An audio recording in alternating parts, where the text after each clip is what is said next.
Support for this podcast comes from Invent Together. I bet you didn't know that inventing activity by Black inventors peaked in 1899, and it has never recovered. Black and Hispanic college graduates patented half the rate of white college graduates. That's just one of the reasons why you need to know about Invent Together.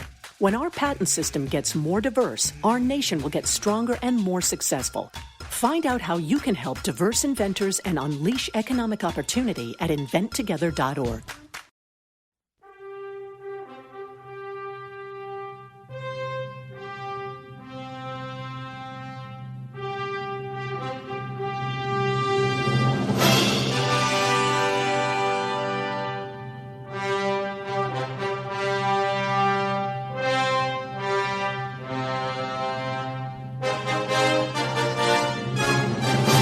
The world outside your window may not be so great, but here on Post Show Recaps, everything is Superman. It's Everything is Super, covering Superman.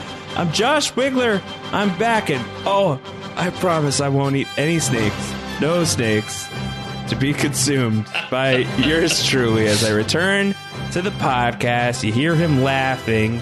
He is the Lex Luthor to my Kal-El. Yeah, wow. That's right, Kevin. Wow. I'm Superman, and you're Lex Luthor. Well, you know what the number 200 has in common, Josh? Oh my! What's the name of his Mr. Smucker? Mr. Smucker and Otis, the idiot. Otis, the idiot. Oh my God! First of all, Kevin, how are you? Just how you doing? I mean, this right here, I'm doing great. I'm doing super, man. I'm so pumped about this happening again. I'm so excited about the fact that you and I are back together here on this podcast talking about my favorite superhero, one of my favorite characters of all time. Yeah, this is momentous. I've missed you dearly. I've missed our chats. Mm-hmm. The last time I was on here before the feedback special, I got all sappy. I was like, Kevin, we saved each other here during this. I know. And there's like the rare moment of like actually being nice to each other. And now we're back. So like we could just, tear each other apart. Of course, we just go at it here. Let's take everything for granted as we return. But I was really excited because like we kept talking, not as much as we've been talking, but we kept talking in the offseason about like, well, what will it look like on the other side of Falcon the Winter Soldier, especially as like it became clear to me that like, okay, I'm going in on podcasting, so I'll be back. What should we do? And like there was a brief moment because we've been talking about everything is baddie for a long time. Like the everything is Batman is low hanging fruit for us in like an off season MCU moment. But there was just like this perfect window of 4 shots at the podcast where like we have like 4 spots to fill before we start getting into like Loki preview mode. And we'll actually in this podcast, I think maybe preview a little bit of what Loki looks like because there's been some news on that front to date this podcast. But like it just like hit me. I was like, Kevin, I think this is probably the time to do Superman if you want to do Superman. Yeah, and of course my response is like, of course I want to do Superman, like a very especially classic these Kevin 4 reaction. Supermans. Like, are you kidding? I was ecstatic when you came to me with this. My favorite thing about you, Kevin, is like you are so singular in voice that like I hear you when I read you. And so like we were like texting or we were on the Discord or something like that. We were messaging each other.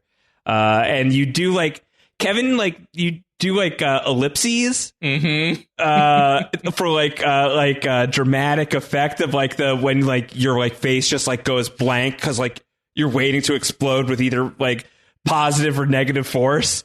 Yes. And so like there were like the 3 dots and then you were just like, yes. It's like, yeah, it was like the opposite of Superman like screaming off into the sky to turn back the earth. Instead of like rocketing into the sky in fury, I'm just like jumping for joy. I'm doing the smile in the sky at the end. Yeah. So it was like, okay, so I guess we'll do Superman. That's how we'll come back. It makes sense. It's a little bit past the 1-year mark of the Everything is Super anniversary now at this point, the a couple name months. Just fits. It just fits. It's time to do everything as Superman. Like, it's right there. And of course, there will always be other opportunities to talk about Superman because there are other Superman movies other than the Christopher Reeve Superman movies. But these next 4 podcasts are intended to be focused on the Christopher Reeve Superman movies 1, 2, 3, and 4. That Quest for Peace. But we are also open to Superman feedback generally. Like, if you've got stuff you want to talk about in other presentations of Superman or the comic books, dare I say it, the Snyder Cut. Like, if there's stuff from like those eras that you want to get into, our channels of communication are available to you. super@postshowrecaps.com remains open for business. We are open to any and all Superman feedback.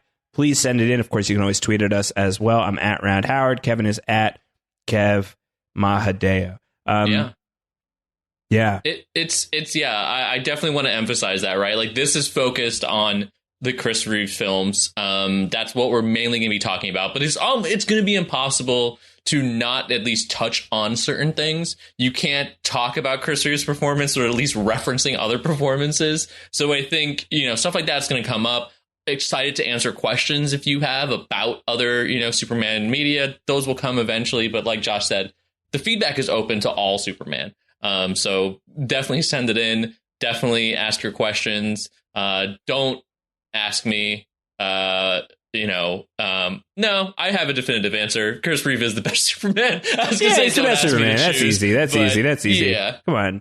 It's obviously Christopher Reeve. This isn't like, all due respect to Tim Daly, this isn't a Kevin Conroy situation. Like, this is like Christopher Reeve is the best Superman. Christopher Reeve is like as iconic as it gets in terms of like relation to a superhero. I think it's like, I don't know, like you could argue like Robert Downey Jr. as Iron Man, certainly for like a modern era.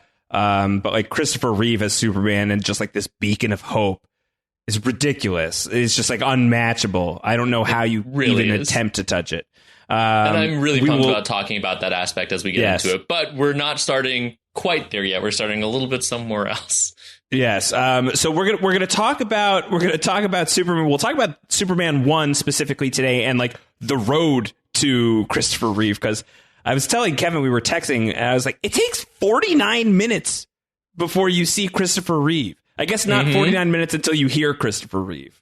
That's true. You hear him a lot earlier as you hear him dubbing over young Clark Kent. Yes. Not baby Jeff Clark Kent. East. Jeff East is the young man playing teenage Clark Kent.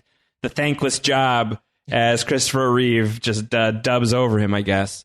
I had not realized that, but that's hysterical. I believe he also voices the boy, the baby boy version of Superman 2, Christopher Reeve. No?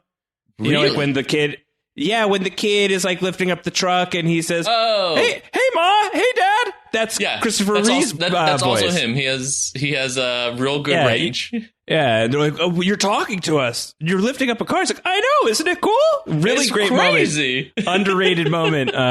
Very expressive vocal range from Christopher Reeve. Very talented in this movie. No, excited to talk about him. Like, obviously, like such a legendary life, enormous tragedy in his life, and I think such a model about like how to like live in the wake of like unimaginable tragedy. Like, I think like he's like an on-screen and off-screen hero, Christopher Reeve. So just like to get to like, I don't know, like scrape our brains against his legacy at all, is really an honor. So I'm really hyped about this. Before we get into it, some housekeeping stuff. As I mentioned at the top of this, we are talking about Superman for the next 4 weeks, but we will get back to the Marvel Cinematic Universe. We are going to get to Loki. To put a date on this, Kevin and I are recording this podcast on May 7th, 2021, which is just a couple of days following an announcement that the Marvel Disney Plus shows are moving from Fridays to 2 days earlier in the week, or at the very least, that's going to be the case for Loki. The next launch, which was planned for a June 11th drop, is now going to be a June 9th drop. So you got everything is super in your Monday feeds for the next 4 weeks. But after we're done with Superman, Everything is Super is going to shift to Fridays. I feel like Everything is Super, like, we love to shift around. We've never had like that, like one dedicated date. It's always been dependent on all the stuff being recorded. It's a very mischievous schedule and has become more mischievous thanks to Loki, clearly, which I think is, very apropos. But the game plan is that we will be recording those Loki podcasts on Thursday nights. So we have like a day to process the episodes, and then we will drop them ASAP on Fridays, which is the same day we drop Down the Hatch. So it's a really powerful Friday coming your way. And the game plan here is we will be talking about Superman over the next several Mondays. So that's May 10th, May 17th, May 24th, and May 31st will be Superman 4 and our Superman wrap-up show. And then we will come your way that same week with our first Loki show. We'll do a Loki preview and sort of just like MCU resetter probably on June 4th. That podcast will drop. So just to give you some programming notes on the Everything is Super front. Additionally, this is probably a good time, Kevin, to say that by the time people are listening to this, they can go and listen to you and I doing a bonus episode of Everything is Super. Where you and I are talking about something that is like Superman adjacent, I think, in the form of Amazon's Invincible, based on the Robert Kirkman and Cory Walker comic book of the same name. Superhero Ryan Ottley coming in later as Ryan artist. Ottley, instrumental to the success of that comic. Absolutely. Just a ridiculous comic that has become this adult-oriented animated hour-long for Amazon that spanned 8 episodes for its first season. It's been renewed for seasons 2 and 3. We did not get to cover that weekly. I don't know, maybe at some point in the future for seasons 2 and 3, if there's demand for it, I would be open to it because I loved the show. But at the very least, Kevin and I wanted to talk about it a little bit. So that's up in the patron feed for the patrons of Post Show Recaps. A little bit of incentive to consider signing up for the Post Show Recaps Patreon, which, of course, we're always pushing around here. Can you blame us? We're excited about it. We do cool stuff. We do bonus podcasts. We've got a bonus Invincible podcast in that patron feed, $5 a month. Great deal for all the content that you get there. Consider signing up, patreon.com/Post Show Recaps. If you're interested, if you want to hear us talking about Invincible, it is there waiting for your ears, as well as so many other things, including Kevin Mahadeo's weekly Mighty Ducks Game Changers podcast quack, quack. with Melissa Woodward, not Woodwario. I do know how to say it, although it's really fun to say Woodwario. But you're doing great stuff on the Mighty Ducks front. We released that preview podcast in the Post Show Recaps main feed this past week. In case you didn't know that Kevin does a Mighty Ducks Game Changers podcast, we wanted to let you know it's for the patrons of Post Show Recaps. And it is quacktastic, quite frankly. Very fun to do. Where Melissa and I are huge fans of the movies, and that first podcast that we released is movie specific. So if you just wanted to hear us talk about the movies, that's the one to check out. We wanted to release it to the public. But of course, if you wanted to continue to follow us along about the show, which we've been really, really enjoying watching, definitely check that out by joining up on the Patreon at that $5 level. You can get access to all that quackity quack quack goodness. Quack quack, Mr. Ducksworth. Quack quack. Oh my god. Yeah. And I also want to mention that we do have an incentive for people to sign up for the Post Show Recaps Patreon right now. It's a crazy thing that I have decided to put out there as a goal. Again, as of this recording, Kevin Mahadeo, we are 22 patrons away from reaching 500 patrons of Post Show Recaps. A staggering number. It's absolutely amazing. Incredible. I never thought we would get to this point. That we're this close is incredible. And I'm a realist. I understand it may not happen now. It may not happen in the next few weeks. It may take longer than that, but we will get there someday, and it's going to be incredible. But just to put a little bit of a ticking time bomb element to the push towards 500, because it would be great to get there this month. There is extra incentive if you sign up at patreon.com/Post Show Recaps at that $5 level today. If we hit 500 patrons of PSR by the end of May, your boy Josh Wigler, that's me, I am your boy, will be doing a podcast about the first season of 24. That's right. 24 season 1 podcast, rewatch podcast, potentially first watch podcast for my co-host. And by potentially, I mean it's a first watch podcast. I'll leave it vague for now, though I may have more specifics on that front before too long. But Kevin, I know that you're a huge 24 fan. Oh, yes. I came into 24 slightly late, but I remember we went to Blockbuster and got the DVDs, and we did that thing where my sister and I sat down to watch it, and we put the DVDs in, and then we just watched them one after the other, after the other, after the other. I don't know how many times I've watched those first 3 seasons, especially. They're so good. The first one especially. Well, the first one especially. They're ridiculous. The second season, not great. But the third one I remember liking. It's like I'm trying to track. I remember 4 is intense because of how it starts off. Well, that's season 5, I think you're thinking of, but no spoilers. Oh, well, it 4 is, for ends sure, intensely. 100%. Yes. Then I remember really liking 4 because I thought it was like a really nice ending considering how 5 starts off. But yeah, I was a huge fan of that show, and it's really fun. We talked about it often. To see you now go back, I'm curious myself to see what your reaction is going to be. We'll see. Yeah, because if it happens, because it's up to others, not us. It is a limited time offer. I'm going full-time podcaster. By signing up for the Patreon, you're directly supporting my ability to do these podcasts here on Post Show Recaps. I don't think it's asking too much to like maybe consider being one of those like 22 people that we need right now to get to that number 500, to get to that other number 24. If we hit 500 patrons by the end of May, I'll do the 24 season 1. That's what I'm promising. Season 1, not promising beyond season 1. Season 1 of 24. I'll do a weekly podcast about 24. Season 1, definitely the best season of the show. It's really not even close.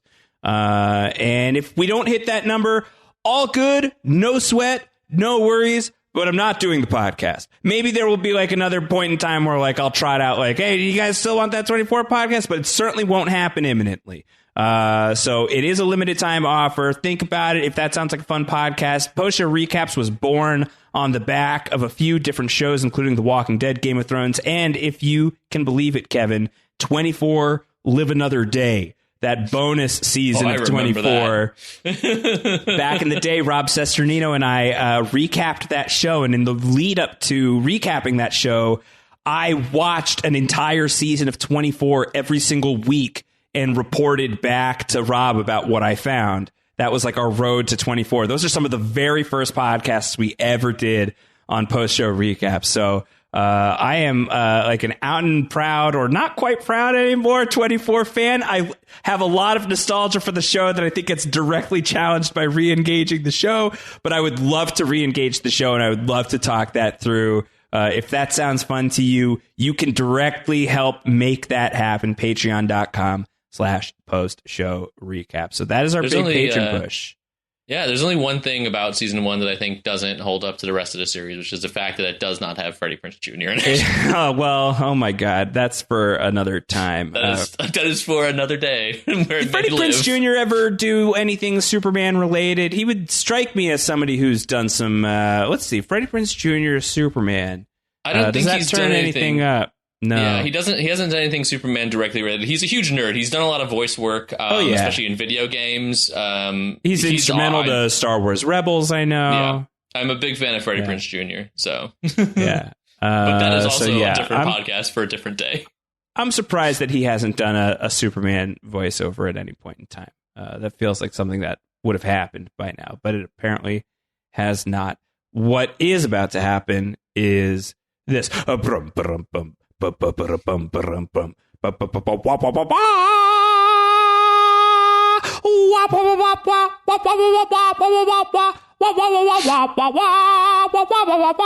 on, Kevin, anytime. I can't do that. What are you doing? What are you doing to this theme song? That's so iconic to me. What is happening? What are you doing?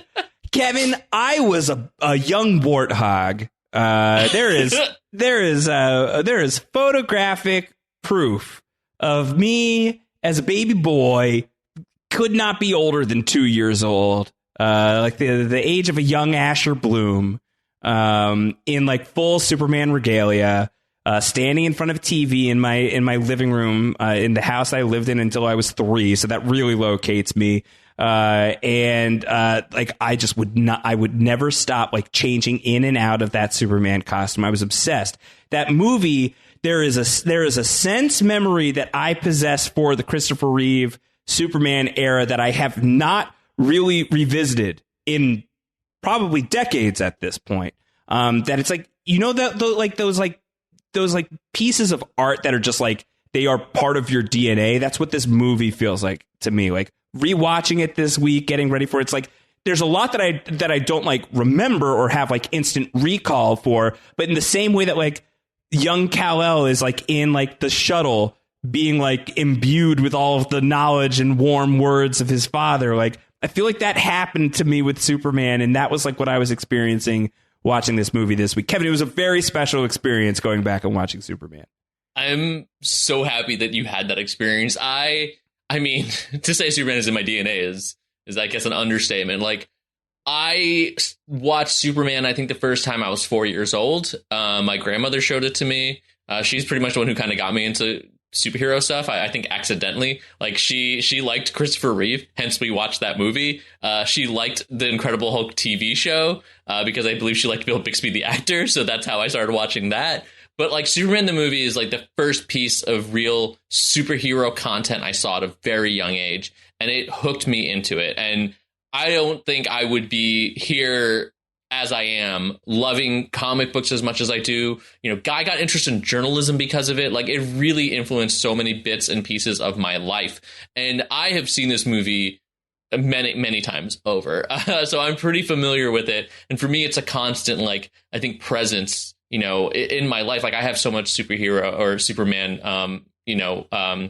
merchandise and collectibles in my pocket, memorabilia in my pocket. I have a Superman chain. I don't wear chains, so I just keep it in my pocket as my like little lucky charm. You're drinking coffee out of a Superman mug. I am drinking coffee out of a Superman mug. Yeah, it's a huge part of my life. Like, this character, it really defines so much about me and is so iconic to not just me, so many people around the world.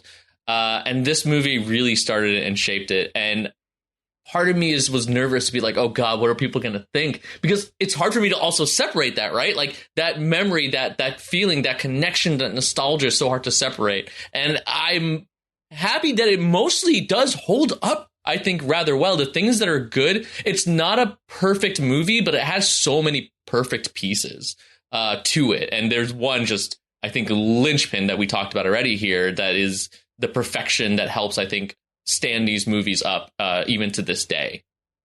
Yeah, that's obviously you're talking about Otis. Clearly. What would we be without Otis? Or the moment where Lex Luthor rips his wig off. It is I, Lex Luthor, the greatest criminal.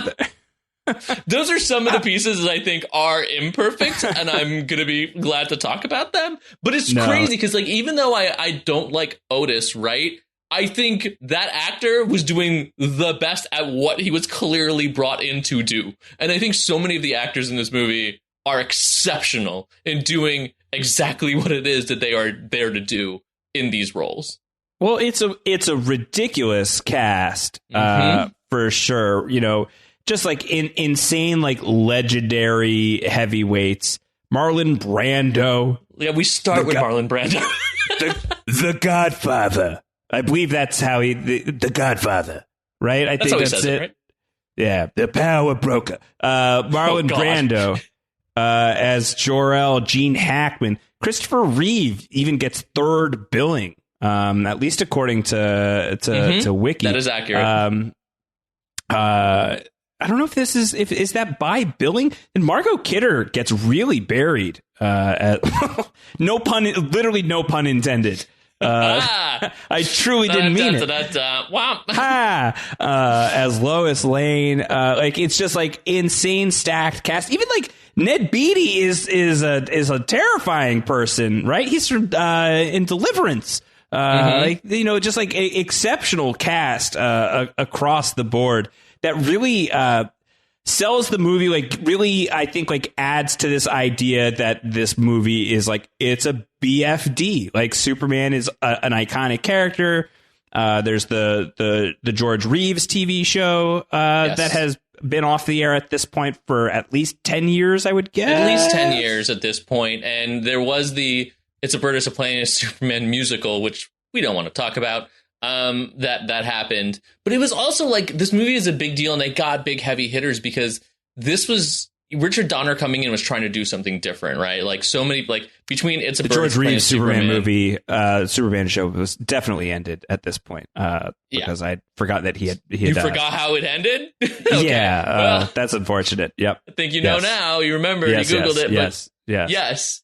But like you look at the stuff that was main public knowledge about superheroes, and you do have this goofy element, right? Like you have the Batman, Adam West of it all. You just superheroes are silly goofy, especially coming off of the Silver Age of comics, which is comics are for kids. And they wanted to do this thing to show that superheroes can be serious. That you can make superhero movies that are, you know, not just goofy stuff for kids, that can have this element of groundedness to it. And it's funny to say groundedness because like this movie also with its special effects, I mean, the tagline was "You would believe a man could fly." And like, it just did so much to, I think, bring superheroes into the public eye in a different way. Like without this movie, I don't think you're going to get Batman 89. I don't think you're going to get, you know, Chris Nolan. I don't think you're going to get the MCU eventually. This really shaped what the possibilities of superheroes are. And you got to bring a big cast for that or else the public is going to think it's a joke, right? Like you need names that people are going to be like, oh my. Yeah. But like, how do you cast Superman, right? Like, how do you do that? It's such a big character. It's just like, it's impossible to like, I think that this has been a big modern problem for, I think, reasons that maybe were different than they were at the time. Like, I think you need to like, it's almost like you have to have so many legendary actors in the mix and then someone basically unknown as Superman so that like this alien force representing truth, justice, and the American way just like flies into this story and completely commands it, like almost like this truly like a UFO. It's like, what is that? What's that up in the sky? Like it has to emulate that Superman quality. And so I think that this is why, like, if you're ever to like try and like fan cast Superman now, and like, you know, the state of that's a little unclear. We don't know if Henry Cavill's ever going to do it again. There's the Ta-Nehisi Coates Superman movie that is in development right now, and we don't know who's going to be that character. Like, I think like when you try to like fan cast it, that's a trap because it's not a kind of thing where like you get like someone who's like relatively known for stuff as Superman and it works. Like the key is that like Superman is like undefinable, new, like a disruptor in things. And I think that Christopher Reeve's casting is really smart on that level because he's surrounded by just like so many incredible actors. But then there's just Christopher Reeve himself who's just utterly perfect as everything that I want out of Superman. Though, as I say those words, Kevin, I realize that it's the snake eating its own tail, not to bring that up again too soon. Mike is cringing somewhere. Yeah, the gagging is real because like I realize that for me, like everything that I think about Superman, everything that I think about what he should be and what he stands for is undeniably and impossibly tied up in Christopher Reeve as Superman. Yeah, and I think that's for sure. And I do have this idea, like, because, and I do think it's defined by Christopher Reeve, but I think it's defined because he nailed exactly what Superman needs to be. But I will say, before we get deep into this, there are listeners, like we've done this before, right? When we've done the MCU stuff, well, that's so recent that we're like, people have seen these movies, they know them. And so there might be a few people who have not seen the Superman movie, who maybe haven't gotten a chance to watch it before this podcast. So, Josh, you are very good. And I say those words with a smile on my face, at doing recaps of movies in a very fast-paced manner. So let's start off with a quick recap here of what happens in Superman, the movie. All right, so this will not be like exactly beat for beat, but like in case you didn't watch it, like this is just like general summary of Neil before general summary. Who is General Lee Summary? This will generally summarize. Who is General Lee summarized? The plot of the movie Superman 1, the 1978 film. So we begin in Krypton. We begin in space. We begin with like flying credits for a long time. You probably skipped that. A while. On HBO Max. Although maybe like if you do want the full experience, just like sit through it and just like be a wash. I say a wash in the score, because that is, oh God, it's the stuff. It's the stuff. The John Williams score is just absolutely remarkably incredible. It's iconic. And so I can't think Superman without thinking that. It's the iconic John Williams score, it's the credits, and then you stay in space and you travel to what appears to just be like this ice planet, which is really just like covered in crystal, and like it's aerial, we're like moving in slowly, you're hearing the horns, more incredible John like I swear to God, Kevin, as I was watching it, I was like exploding internally. Like what's about to happen to Krypton was like what was happening inside of me as I was just like melting at the like this, like it's just the visual, audio, soundscape, like the way it all melds together is just spectacular. But like you start without a sign of Superman, without a sign of Kal-El. You start with Jor-El, his father, the Godfather, Jor-El. Who is putting some Kryptonian traitors on blast. These people who have tried to incite insurrection at one moment in time. This is General Zod, and who are his lieutenants? There's Non and Ursa and Non. Ursa, who has a sick sadistic mind as well, and Non, who of course is a speechless monster.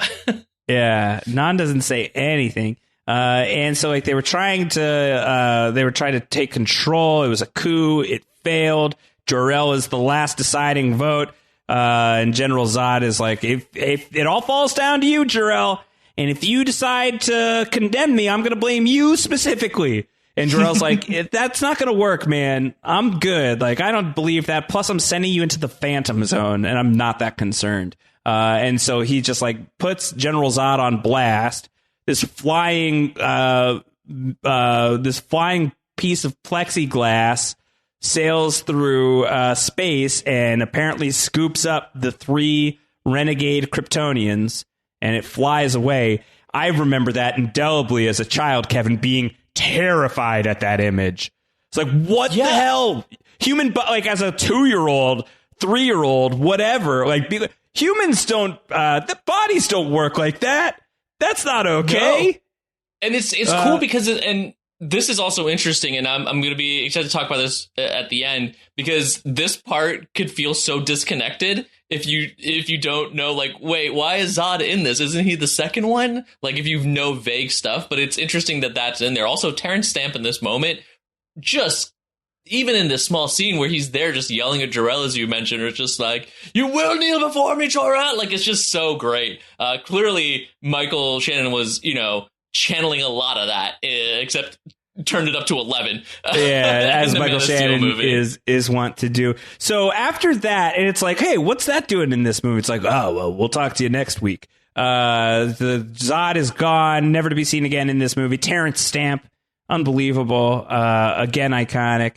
As we continue on, and Jor-El's like, so listen, everyone, like, our planet's gonna blow up. We've got 30 days, and I think it's likely we have less than that. And everyone's like, oh, Jor-El, oh my God, what are you talking about, you crazy guy? He's like, look, I know I look ridiculous.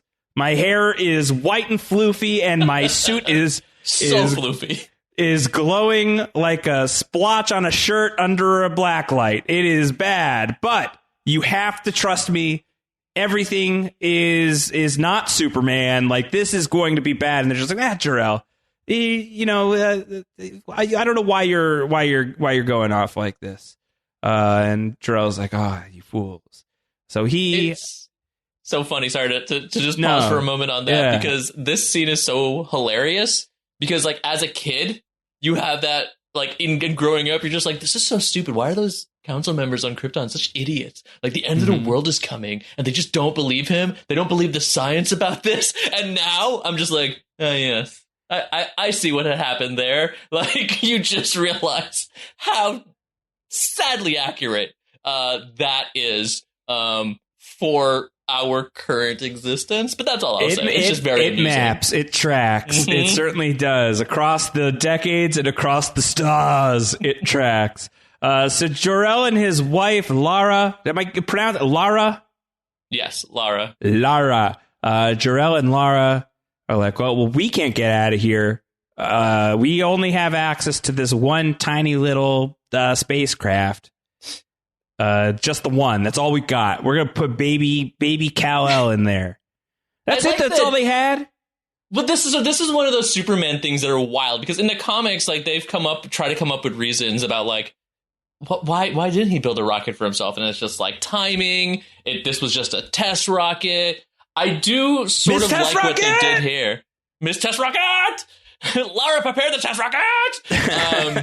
I like what they do here is that he swore to the council, I promise neither me or my wife will leave this planet. So he kept his promise, basically, is what I boil it down to. It's just like, we won't leave, but I will shoot my son off into space. Yes. It's tremendous. So they do that, and they watch in pride as Kal-El is shipped across, and Krypton, as Jor-El described, just like horribly destroyed. Horribly destroyed. Big bada boom.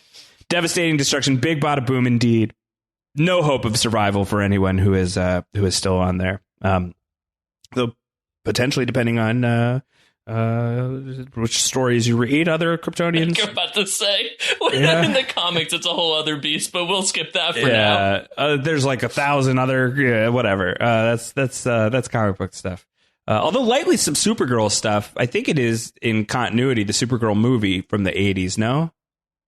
Yes, it does tie into this. But again, that's a whole other beast. I don't think we're hitting that. Maybe we could round it up in feedback. I don't know that I've ever seen it before. That's a podcast for a different day. Okay, fair enough. So Kal-El in like his little starship going across the universe eventually crash lands on Earth, where Ma and Pa Kent find this naked little baby. It's just like full naked little baby. Pretty iconic that they just like show you like naked little Superman in this movie. Just coming on out, just no clothes baby, and you're just like, oh my, no. Emily was watching with me, and she's like, excuse me? She was watching, and I think the thing that upset her the most... Are we on a list right now? What just happened? I think the thing that upset her the most was less that like he was in his birthday suit, and more like the way he kind of like raises his arms up at them and just like sort of like does like this weird little wave at them, and has like this very strange smile on his face as he's not saying or making any noises at all, despite my joke earlier that Christopher Reeve dubs him. He doesn't. He says nothing. It is like a very unsettling sight gag as we meet him for the first time. It's interesting, too, because like there's probably so there's this whole thing, too, about like Superman is like Jesus, which I don't ascribe to, especially like it's a modern interpretation. And like I think him raising his hands, some people might be like, isn't that it? And I'm like, no, he's a baby. He's reaching up to like hold me because you're parents. Like, it's very clear from the fact that Superman was created by Jewish immigrants. And this is a story about people who send a baby to another place that's found by another couple. He is Moses. So it's even also this other weird level to it when people are like, he's Jesus. I'm like, the character created by Jewish immigrants, you're going to say is Jesus? Yeah. That's something. But yeah, I always found that very amusing. But he like shows off, like they wrap him up and stuff. They're like, this isn't great. We got to figure out where his parents are. Oh God, we've got the flat tires. It's gonna be hard. And he's like, I got that. And he just lifts up the car. And he again just has like the look on his face. I would have loved the adventures of baby Superman. Joshua, I am glad you said this because Super Baby is a thing. Of course. The Silver Age of comics is the most psychotically bizarre era of comic books in existence. And I as a kid, I guess like as a teen, I hated the Silver Age because I found it so goofy. And now as an adult, I enjoy it because it's so stupid. But like legit, Super Baby is real. Superman flying around in like a baby costume. And I'm not even talking about like how young Josh Wigler was like a toddler in it. No. Straight up baby in a costume doing adventures. Yeah, I'm into it. It's insanity. So it's funny you said that. But for anyone wondering, that was real. So the actor who played baby Clark Kent is named Aaron Smolinski. Who is going to go on to, we will see stock footage of him in Superman 2. There's also an alternate take of him in the Richard Donner cut, which I know we will discuss next week as well. He's in Superman 3. Yes, I know the scene. Credited as boy at photo booth. And then additional credits include Wishmaster 3 Beyond the Gates of Hell. Oh, what a good one. MVP Most Valuable Primate. And a 2007 movie that I quickly scanned and read as Cats, but is instead Carts, in which he plays Seth. He's also in a short film called Revelations, playing someone named Clark Reeves. I got to imagine that's Superman adjacent. And he is a communications officer in a cameo, I assume, in Zack Snyder's Man of Steel. That's actually, I didn't know about the Man of Steel one because I was going to say there's a really nice picture online of this. Because like we were talking about this baby was a baby then. So now he's like 45, right? Like, so it's actually like he's an adult. He's not that much older than us. So there's this nice picture of him as an adult with Henry Cavill that I thought was really nice. Yes, that's cool. So, yeah, the legacy, it continues.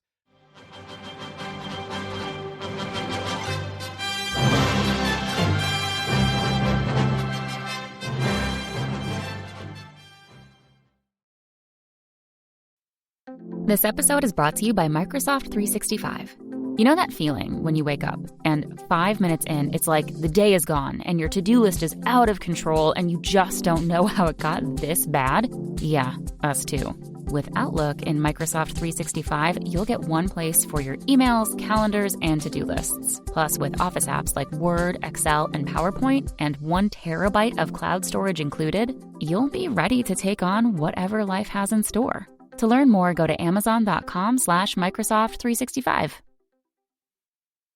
This episode is brought to you by Athletic Brewing Company. Athletic Brewing offers delicious craft beer that just happens to be non-alcoholic. At only 50 to 70 calories per can, it's for beer lovers that don't want to compromise their social life or choose between having great beer and keeping their edge. The great flavors found in other craft beers simply weren't available in non-alcoholic beer. So they brewed the beer that they wanted to drink and found a better way to make better non-alcoholic beer. Brewing awesome non-alcoholic beer isn't the only way Athletic Brewing makes a positive impact on people's lives. With their 2 for the Trails program, they donate 2% of all sales dollars to maintaining trails and parks that are often underserved by government budget shortfalls. These spaces are at the center of getting outside, being active and mindful, and spending time creating memories with friends and family. Visit athleticbrewing.com and use code podcast15 for 15% off your first order. That's podcast15 for 15% off your first order.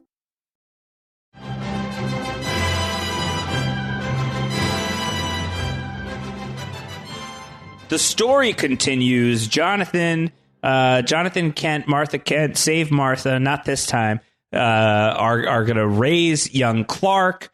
We move forward in time. Like, we've gone from like the just like utterly I really am failing for words to describe just how moved I am by the visual and sonic scape of Krypton. It blew me away. But I'm like kind of equally blown away by like the depiction of Smallville is just sort of like stunningly rendered, just like the flatlands. Exactly. It feels as flat as Kansas would be. And we were like talking like, is this actually Kansas, right? Like that it was filmed in. Apparently it's Alberta. Yeah, I believe that. Feels, like, I've never been to Kansas. I have no idea. But like, it feels like what I would think Kansas would be like based on, like, but like stunning, like stunningly shot. It looks so hot. Did it look hot to you? I just feel like maybe we think that because we haven't seen the sun in a long time because we've been stuck inside. We're just like, sunlight looks hot. We can't go out there. I'm slowly going back outside, and it is a strange experience. I got to be honest, it's taking me a minute, one foot in front of the other. Shout out to everybody else who's struggling with this. It's wild. It's just like, it looks beautiful. Young Clark, this time he's played by Jeff East, is the teenage Clark Kent. And like, he's just like, he's got that energy of the kid who's like, I know I can do all of these things and no one's letting me do all these things. My parents are telling me I shouldn't show off that I've got all these strange skills and I just got to be the Bobby Boucher. Like, no one's letting me be the quarterback. I'm the water boy. It's not fair. He runs against a train. I love that scene so much. It's such an iconic moment for me, I think, as a kid. Just seeing Superman like running beside the train. Of course, the little girl seeing him. And this is funny because there are changes for the film. And originally there was this scene where they were going to try to say that the girl was Lois Lane, but then the age just doesn't line up at all. So I'm glad that was cut. But the parents on the train of that little girl is actually Kirk Allen and Noel Knoll, who are the OG Superman and Lois. So I thought that was really fun. That they had that little cameo in there, but that's just such a cool scene. Like, I just imagine like running beside the train, right? It's faster than a speeding bullet, but like that idea of like faster than a locomotive was the original saying, and so I thought that was really awesome to have that, Yeah, for sure, totally agreed. But like he shows up some classmates because they're supposed to be the party that Lana Lang invited him to. Another important comic book character who I don't think we see anything else of her in the Christopher Reeve movies, do we? Well, Joshua, I will say this to you. Remember Lana and remember that name Brad. Remember that for later. Okay, fair enough. Not for today. Not for today. But for soon. Okay, sounds good. But he goes home and his dad's like, come on, man. What do we tell you? He's like, oh, but it's so fun. Why can't I do it? It's like, you gotta be better than that, Clark. You gotta be better. You're very special boy. Very special boy. Is that your Pa Kent? Yeah, my Pa Kent's coming. And so he's like, Clark, I guess this is my Pa Kent. Clark, we'll play with the horses, Clark. We'll go to the barn and play with the animals, Clark. We'll run later. And Clark's like, I'll beat you there, foot race.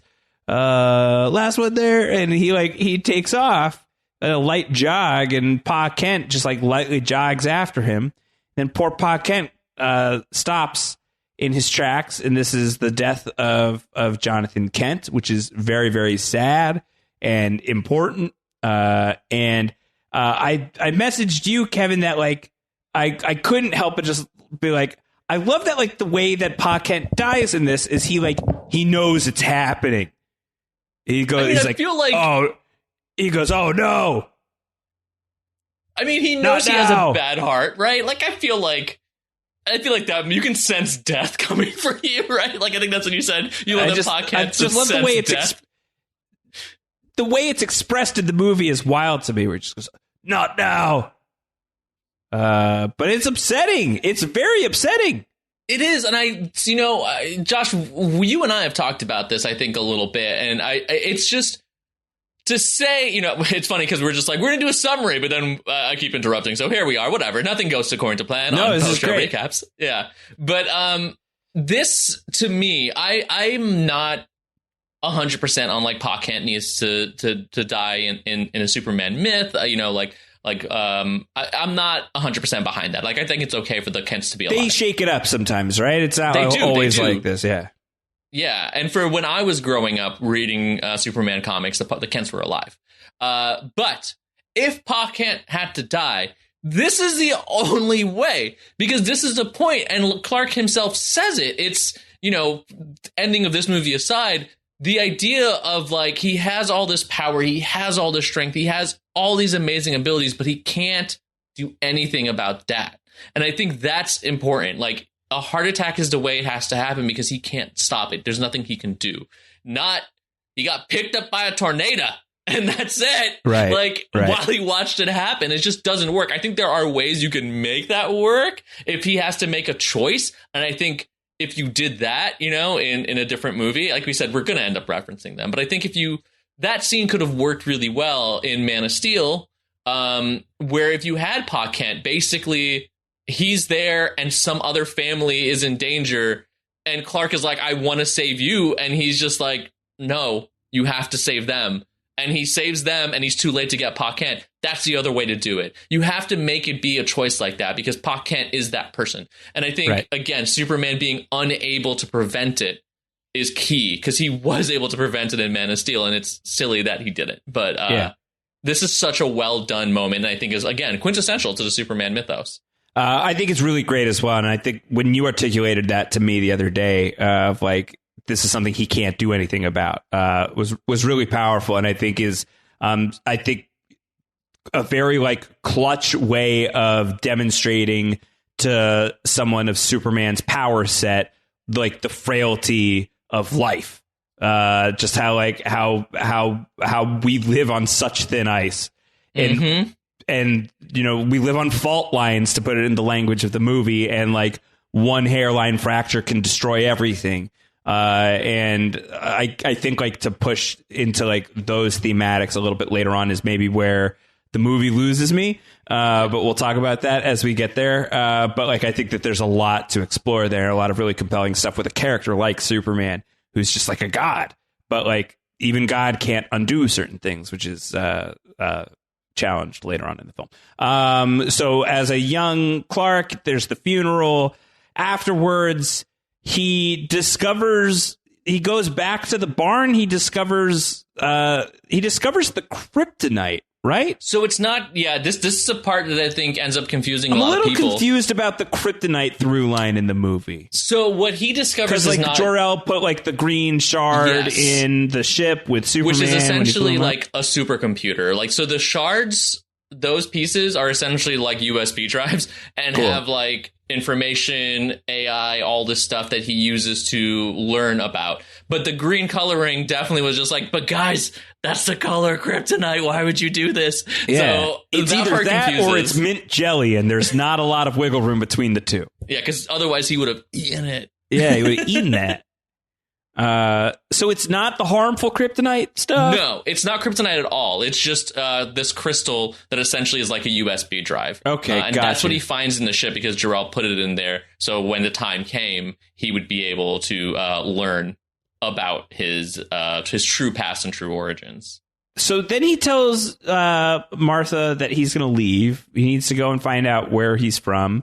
And he goes on his adventure that eventually leads him to the Fortress of Solitude. My questions are, how does he figure out how to get there? Where is the Fortress of Solitude? And how did the Fortress of Solitude get to Earth? So this is actually really interesting and really big. So the reason he knew to go north was just because there was something, like the crystal was glowing enough and like was pulling him and telling him almost subconsciously, like, you need to go here. And so he was following almost this like messaging like effect from the crystal. And so he knew to go north. The Fortress of Solitude is actually didn't come to Earth. It was like when he threw the crystal, it was built from that crystal, formed the fortress. So like it essentially grew from that crystal and everything to form the Fortress of Solitude. Now, what's really interesting is that this movie, we kind of said, right, like has created a lot of standards for the Superman mythos, including this, right? This. So before this movie, in this movie, Superman's Fortress of Solitude is in the North Pole and has this like North Pole, not bowl, and has this like crystalline structure to it. Before in the comics, Superman didn't have the Fortress of Solitude there. It was actually in the side of a mountain, and he had this giant door, and he had this giant key, like a literal giant key that he would lift up and take to the door, unlock it. And so like we need to get back to that. I mean, they did bring it back a couple of times, and like in the comics, there's some really National cool Treasure 2 stuff. We need to bring amazing. that back. It's wild. But that was what the Fortress of Solitude was back in the day, and then this movie created this, and it became the standard. Even the look and feel of Krypton was affected by this movie. Now, me personally, I like the more colorful, bright version of Krypton that has existed in the comics of the past and has become more in modern day. But this movie directly influenced what Krypton became for a long time. In 1984, they essentially rebooted the Superman stories along with all of DC, and it became closer to this film, which is again so influential on a lot of stuff, including right here, the Fortress of Solitude. Yeah. So he goes, and this is where like he gets to hear like the messages from beyond the grave from Jor-El. Being like, "You're my son, Kal-El. I'm so proud of you. Your son, your father, Jor-El. Your father, I'm Marlon Brando. Yeah, I'm Marlon Brando. What do you want to know, Clark?" I'm pretty sure that's your a quote. Brando is not at all. I'm pretty sure he says, "All right, Clark, sit down. What do you want to know?" Let's like a little. Ask me about your past. I'll tell you what you need. I'll tell you everything. I'll tell you literally everything you need. Come on, I don't got all day. Just kidding. I'm a computer. You could. Well, yeah, 12 years is how. Yeah. So for 12 years, is Clark at the Fortress of Solitude just like studying up? Basically, that's how, again, the movie does liberties on certain things, but in the context of the film, yeah, he goes to the fortress and he essentially spends 12 years learning all about Krypton, all about the universe, the type of information and like about science and math, basically getting the download on the level of science, technology, and information that Krypton would have. And he learned a lot about Earth on the way as a baby, but this is essentially what happens, showing him his home, showing him his past, and it takes 12 years, basically. Does he ever leave? In the movie, does he go and get like food? How's he eating? He does tell Lois later, like, I eat when I'm hungry. Was he just not hungry? He wasn't hungry for 12 years, or it was just every now and then. Joe's like, come on, sit in. I supplied snacks. I ordered some takeout to the North Pole. Don't worry about it. I ordered in. We get great delivery here at the Fortress of Solitude. It's like, it's like real like pandemic stuff happening here. It really is. It's funny because like these are the parts Deep too, lockdown. right? That are. Yeah, I mean, he was in hard. You can't leave. Hard quarantine. There are things out there. Yeah, Superman's quarantine regimen was probably pretty intense. It was 12 years of it, so like we should consider ourselves lucky. It was only one. My God, knocking on wood.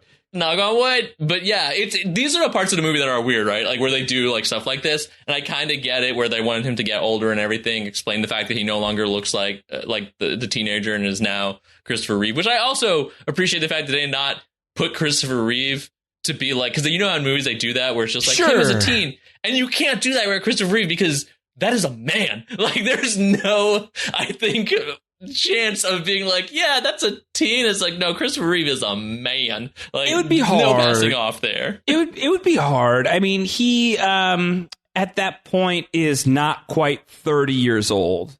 Mm-hmm. I just mean, look at him. Look at that. That is a man of mans right there. You know what? I think that they could have done it. I think that they could have aged him down for sure. I want to give a lot of like props to Christopher Reeve, who I expect could have played it well.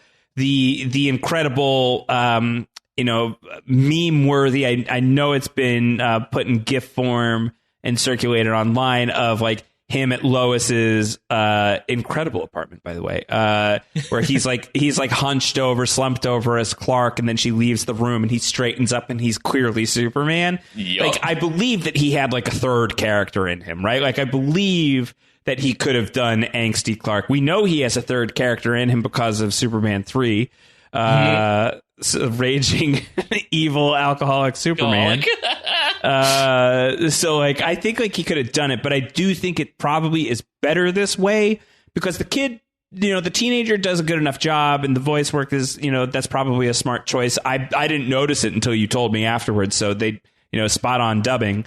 But I think it's very helpful because like the next thing you see is like you see Christopher Reeve from a distance now, as the years have passed, and he's now in the Superman regalia, and he flies slowly at the camera and then like away, up and away. And I think like keeping us still at arm's length until we meet him in sort of like that Clark Kent and Superman binary is probably a really wise move. That just continues to build up the mythology. Yeah. And I think, we're jumping slightly ahead here, but I think this movie was very, very smart. Like we talk about the fact that Superman really doesn't appear for a while, but I think it's really important what they did, establishing who he is. Because there are three people. There's the Clark Kent that we see on the farm and growing up. And I think it was important to establish who that person is, because you can see the connections between that person and the Superman we end up seeing when he debuts. But we also had to be, before Superman making his big debut, show the contrast of this Clark Kent. We had to have this like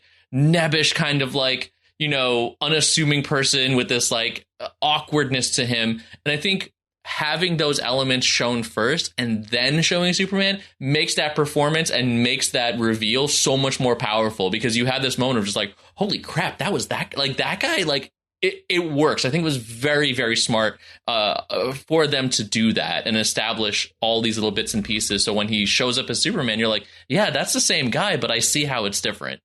Yeah. So now we're in the movie. Even though I think like we've been in the movie, and maybe controversial is that like this first portion of the movie is my favorite part. Like everything that we've just gone through. Yeah.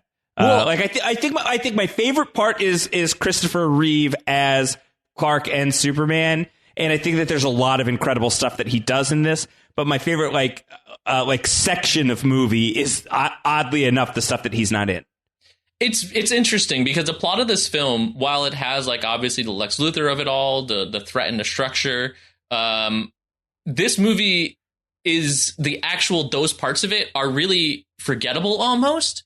Like Lex isn't, but like what Lex's plan was and all that other stuff. Really, the story of this, as coined by Robin at one point, is a Superman comes to town. And that is essentially what this movie is. It is about this, like from birth to the end of this, it's just like a Superman comes to town. And how does that affect things? And that's exactly what this movie is. That is actually the plot of this film, which I think is really interesting. I think that there's a certain degree that now we can start doing some yada yada-ing. Because like he comes to Metropolis, like the linearity is maybe a little lost on me at this point. He comes to Metropolis, he's Clark Kent, nebbish reporters, you say, just total goofball. He catches a bullet for Lois Lane at one point. Don't want to yada yada past Margot Kidder as Lois Lane. Yet another tragic figure, of course, and just like remarkable as Lois Lane. I love this performance so much. It's just like all of the shit she gives both Clark and Superman. She's just so good as Lois. Fantastic. I mean, we're going to talk about, Chris Reeve soon, but like definitely don't want to gloss over Margot Kidder in this role, because she, again, defined Lois Lane for people. This is Lois Lane, right? And it's really interesting because there's so many elements that are taken from her, from obviously the look, but also the attitude. And it's really interesting because like this version of Lois Lane was quote unquote newish. This is actually way closer to the original interpretation of the character, who was more headstrong, who was more gung-ho, who was a woman who would like slap a person who tried to make a move on her. Then in the Silver Age, because Silver Age, she became more of this like relationship obsessed, like wanna getcha Superman, like just almost at times shrinking Violet type, always in trouble. Like that's who became the Silver Age. So this is really going back to the Golden Age part of it. But even more than that, even more than the performance, going back to the headstrongness, when you first see her, she doesn't know how to spell. That is something that is carried through to Lois Lane to today. Lois Lane, the journalist being a bad speller, is something that exists still in this moment in like the Superman and Lois TV show. And that's because of this performance again. The weird, cool. big and long lasting effects is wild. But I love it because like the scene in the alley, like she was like no to this robber and everything, which actually this scene was, of course, homaged in Wonder Woman when Wonder Woman blocked a bullet for Steve Trevor in the first one. This is directly this. Yep. You know, those are little things that you see that had strongness in her. And I really love it. And that performance is so good. And we get some more stuff that we'll talk about in the second one. But it's going to be an interesting contrast with certain things. Yeah. She's just so good. And she's clearly like instrumental to Superman's, coming out party in Metropolis, basically. Yes. Right. Like, Clark has come to town and for what? Just like to mix and mingle with the people of Earth. Is that basically why he's here? Well, he's here for a reason, and he's still trying to, figure that out. And the reason, of course, is to help. And I think that's the mentality, and that's what we're about to see happen. And this debut, again, we talk about iconic stuff. This is an iconic moment. Like that moment, of course, I think even if you had never seen Superman films, you probably have seen a clip of this where, she's falling out of that helicopter. He tears, he opens his shirt and he comes out of nowhere and catches her. And he's just like, don't worry, I've got you. You've got me. Who's got you? I think is so iconic. And this was quoted at my wedding. My brother, who was the minister, Kevin, you were there. Mm-hmm. He quoted a couple of different movies, and this was one of them. Was this moment of like, "You've got me, well, who's got you?" Is just like a great like line about like, I don't know, like marriage and partnerships and just making sure everybody's got each other's back. It's such a good line, and Margot Kidder just delivers it so well. Yeah. And I love every part of this encounter. He grabs a helicopter, he brings it back up. He, of course, has that Superman moment of just kind of, the like, statistically speaking, it's still the safest way to travel. Like, I think that's really great.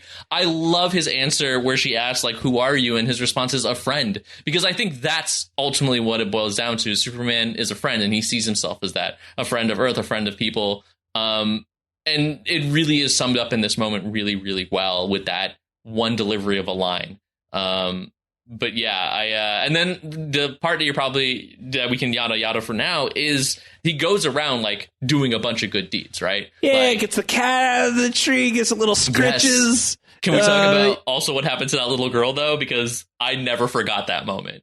Because what happened to the little girl? Well, so Superman is going around. He's stopping a bunch of stuff, right?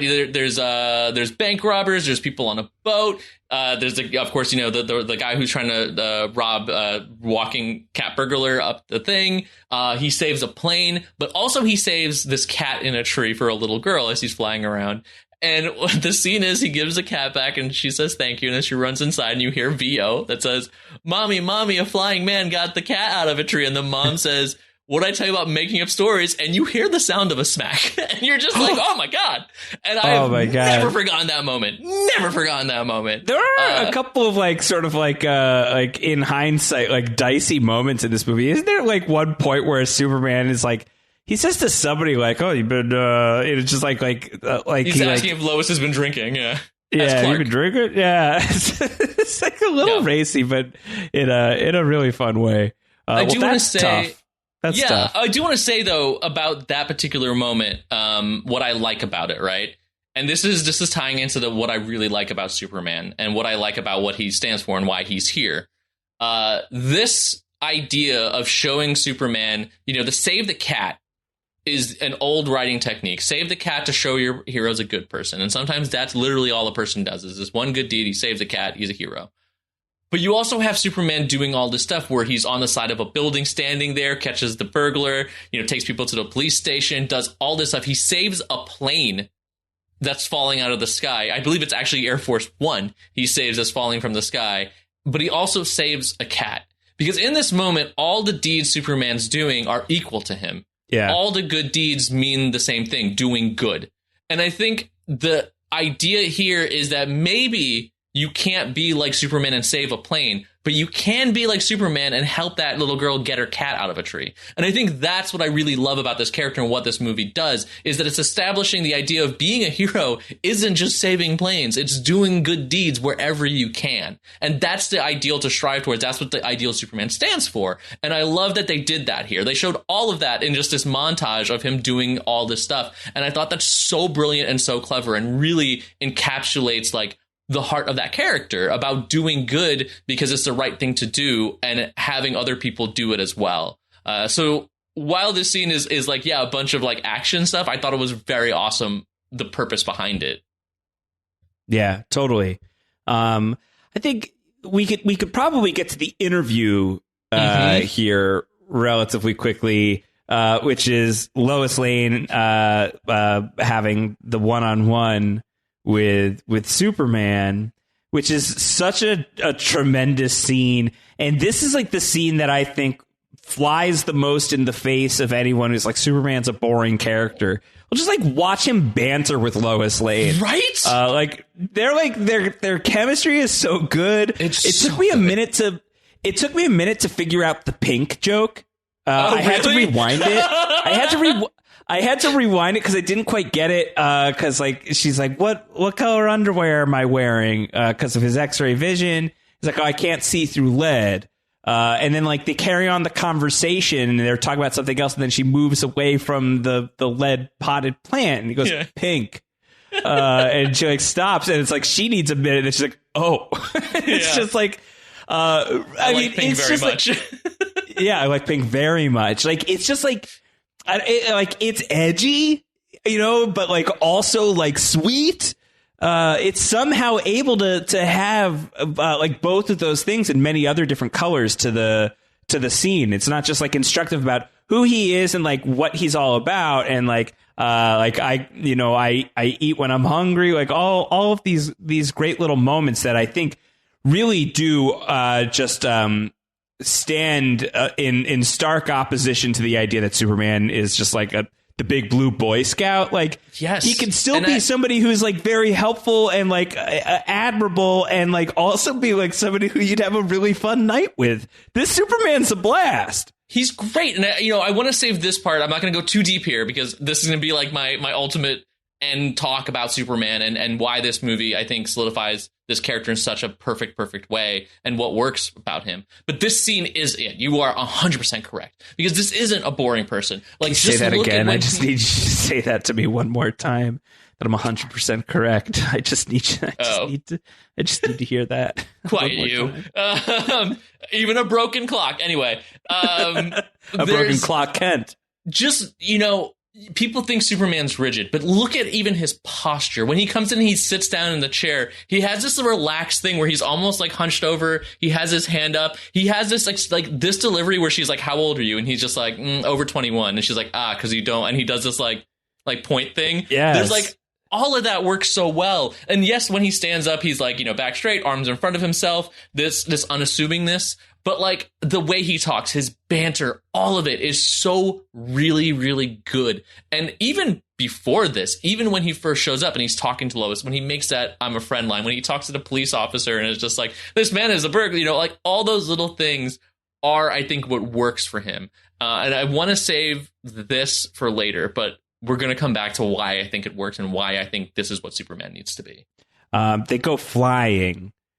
It goes... But from perfect to maybe not so perfect. It goes poorly for a minute and then it gets better. And then like I love like can you read my mind? The spoken word poetry. So did you know what was supposed to happen in this moment, Josh? No. This was supposed to be a song. Lois Lane was supposed to sing these words, but Margot Kidder could not sing. And I just, there is famously, which we'll talk about, famously, there was a lot of conflict on the set of Superman between director Richard Donner and the producer, the Salkinds.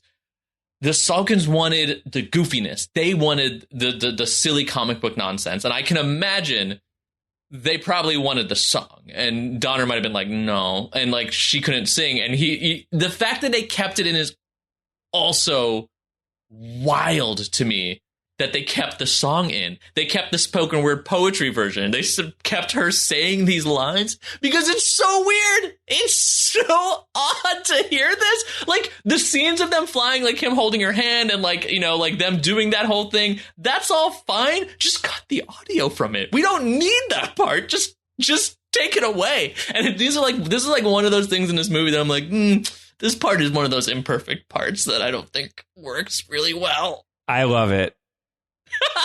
I love it. I do. Can you read my mind? Are you an angel? It's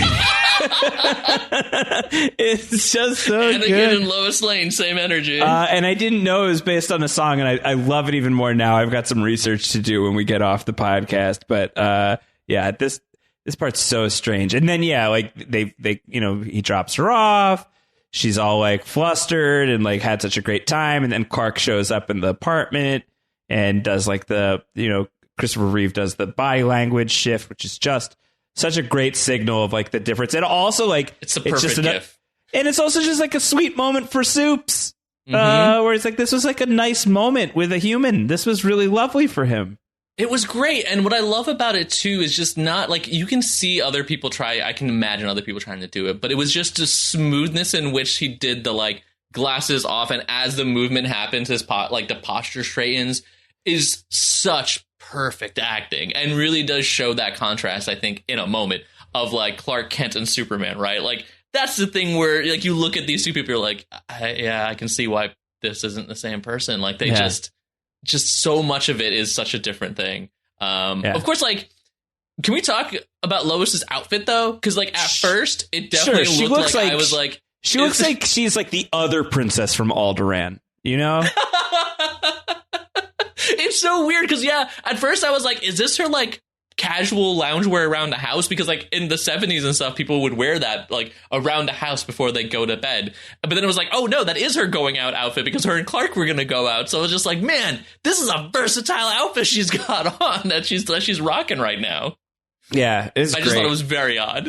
Well, you want to talk about that. I like her apartment is beautiful. Like she's either like making bank in Metropolis or like rent is like really, really reasonable. That's a very good point. I mean, this was 1978, like so, you know, well, we don't know. Metropolis is a fictional city, so That's who knows? True. You know, journalists in Metropolis maybe just like bringing it in. Well, they had their own like Daily Planet chopper too that could just take her over to where Air Force One was. So, you know. But she has like the outdoor patio on the top of the skyscraper. It's amazing like, my plants goodness. out there too. Yeah, it's so zen. It's really, really dope. All right, so I'm having like some scrambled eggs brains in terms of like flow of the movie, but I think like probably now is when we got to be talking like some Lex Luthor, Gene Hackman, who's so great as Lex Luthor. I've forgotten that he was like he just had the hair of the whole movie, and he also had the ascot. Yeah, yeah, which is unfortunate because like that's Lex's one thing. Yet we rarely see it in any version of the character. I know. Which is ridiculous to me. I do think it's really interesting to talk about the Gene Hackman of it all, right? Like we talked about Margot Kidder.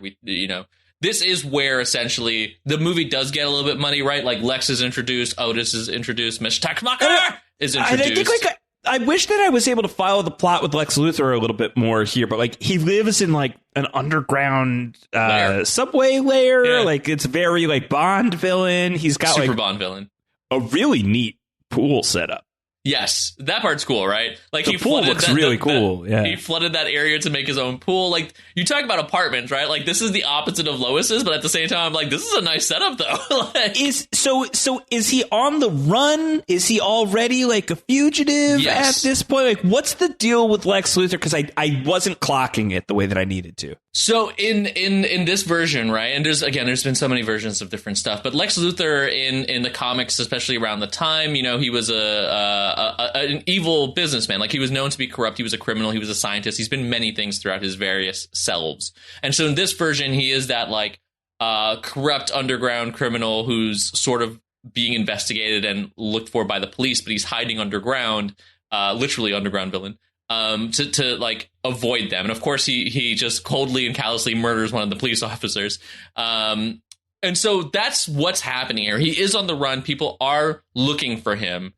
He is a wanted criminal, and that's why he's hiding. But he has this like crazy plan, and that's where we get some of this stuff about like what he's going to end up doing. And this is like this where it starts blending together, right? Like he has his plan. He's doing this stuff with the Rockets. What is he trying to do with the Rockets? And then you find out he has some sort of real estate scheme, which I really just what? And I don't understand it. No Superman can stop him. Yeah.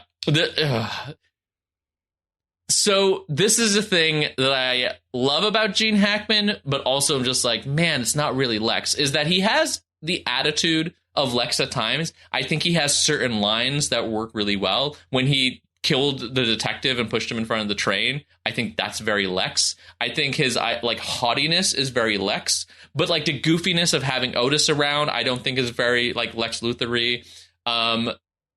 The like plan enactment where he's on the road, you know, and they're doing the whole exchange with like, oh, faking the crash, and then like he's like jumping into the back to fight Otis, like not very Lexy.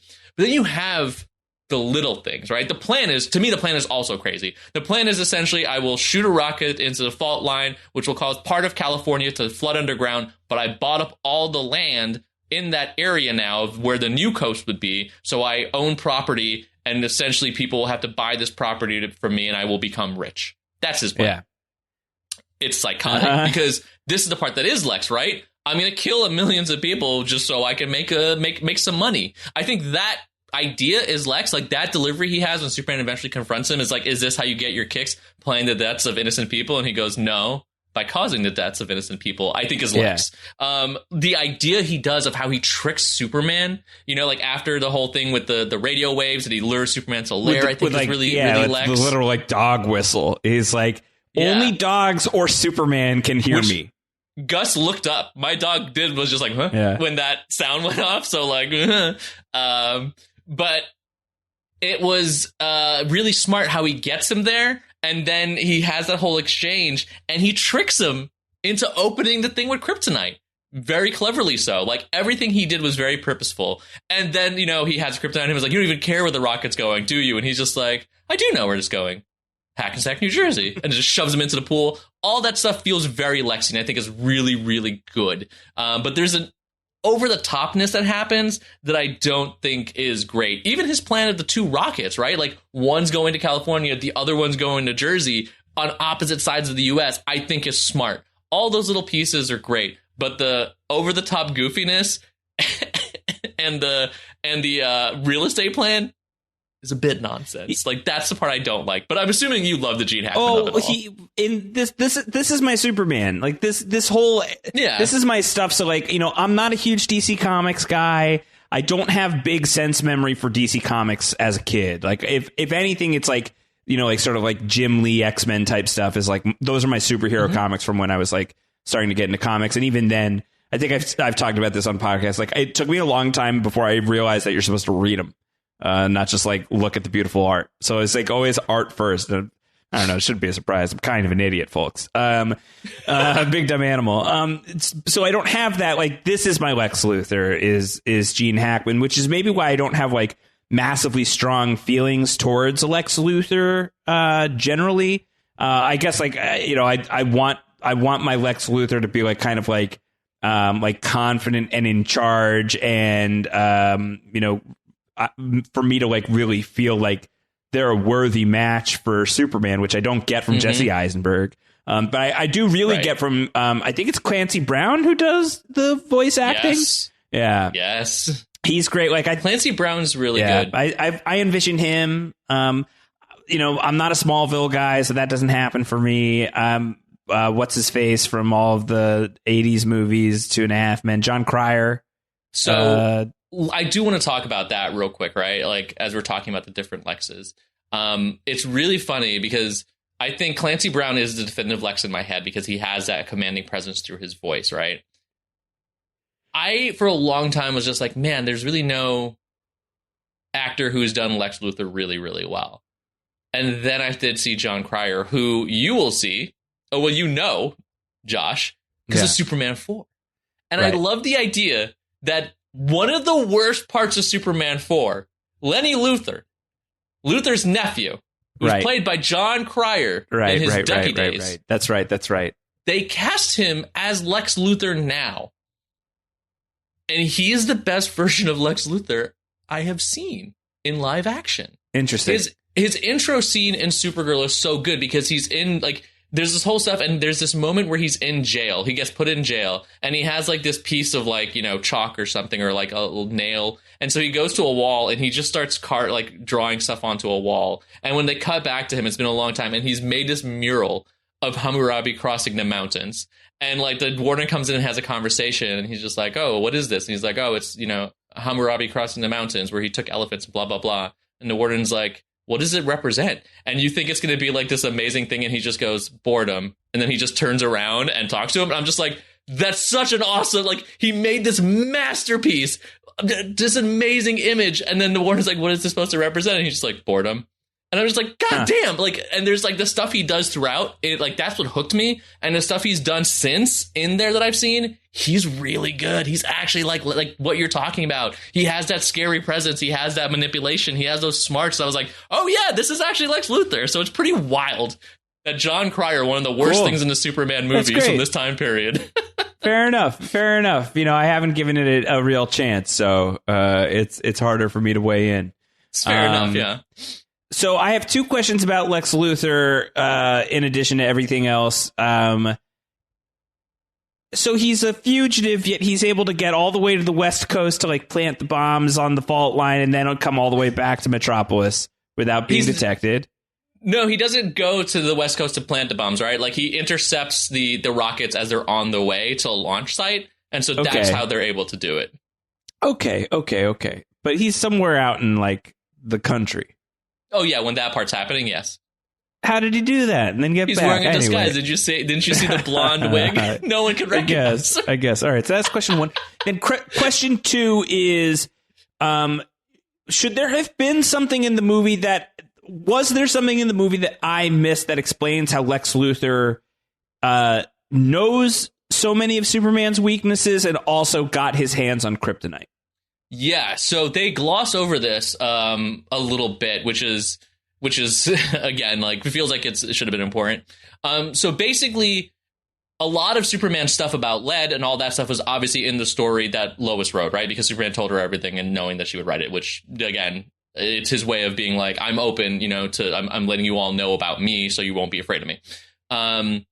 So from that, he basically was just like, he went into the book and was looking for meteorites, looking for all this information because he's just like, interesting. So if Krypton, he's from Krypton, and he did the calculation of Krypton's X amount away, the traveling of the rocket, if you do that from the debris that would have come, it would have landed here 3 years ago. So 3 years ago, there was probably a meteorite that was from the planet of Krypton. And his mental argument is just like, the radioactivity of that meteorite would be changed. And while it wouldn't affect us, it should affect him. And so he found that picture of a guy holding the meteorite that he showed Miss Teschmacher. And so that meteorite was kryptonite. And so there's a throwaway line where I think Perry White mentions someone broke in to a museum and stole a meteorite. And that was the line of how he got it. So he deduced essentially what kryptonite was. He deduced it should affect Superman, and he went, stole it. They don't show that because, again, that would have been a good question of like, how did he pull that off? But they figured they could yada yada over that. And that's how that happened. OK, got that. OK, that tracks. All right. And so he then puts the kryptonite on Superman, pushes him in the pool and then leaves. And Superman is saved by Miss Teschmacher.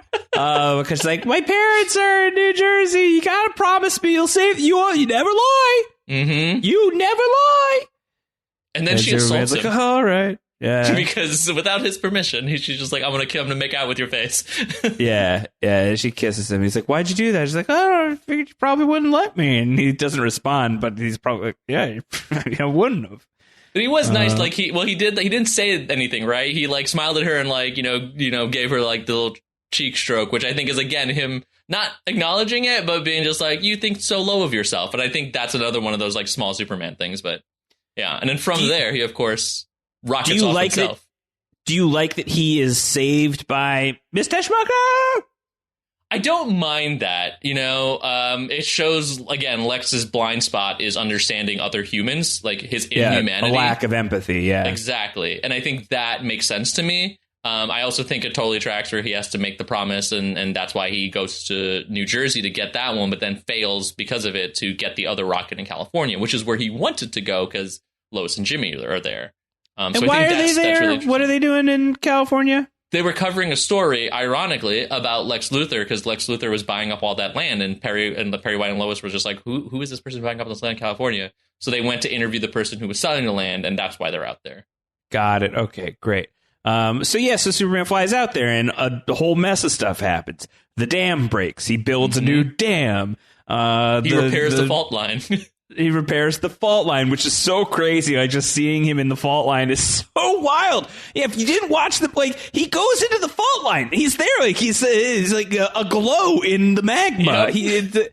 He's there. He's pushing things up, and then you see like the aerial shot of like the fault line repairing. You see him. Yeah, he repairs a dam, or he like makes a new dam after a dam breaks. He lets a train drive over him. He saves the bus with the kids and everything. Yeah, and the one guy's like, "That's Superman," which is such a great moment. Yeah, Spider-Man. That was like right where that is. Yes, exactly. But he does not save Lois, who is in a car, who gets who the car like sinks into the earth due to the quake, and the car fills up with rubble and gets like smashed. And the way that this is presented is very traumatic, as Lois Lane is being buried alive, and like this character who is so full of life because of the way Margot Kidder embodied her. They're like really forcing you to watch in very gnarly detail as she's like breathing in the dirt and the windshield is cracking and you hear it. The sound design of this movie is impeccable. It's really good. Just, exceptional by like modern standards. It's just so good. And Superman finds her and she's dead. So he did all of that and she's dead. The death of Lois Lane is very upsetting. Really, really, really like brutally rendered. Like if it had stuck, like it would have been like one of the most harrowing pop culture deaths ever. Yeah. Especially because, like, in the comics, she wasn't dead, and you wouldn't have expected it to be happening. There's regardless, a lot like the way in which it happens, like like the procedure of it is just like awful. It's so hard to watch. And it is one of those like moments, right, that ultimately lead to him doing his thing, where it's just like he's so trying to save everyone else, but wasn't able to save the one person that he would want to save the most. And that obviously harkened back to the Jonathan Kent of it all, but. This is where things are wonky, and I'm going to break it down after we sum up what happens, because basically, she dies. He reverses time. Yeah. She dies. He takes a moment to mourn, and then he goes, "Ah!" and he screams off into the sky and flies around the planet and changes the orbit enough that time travel, and then he has saved her as a result, and that's effective. Like he drops off Lex and Otis, they go to jail.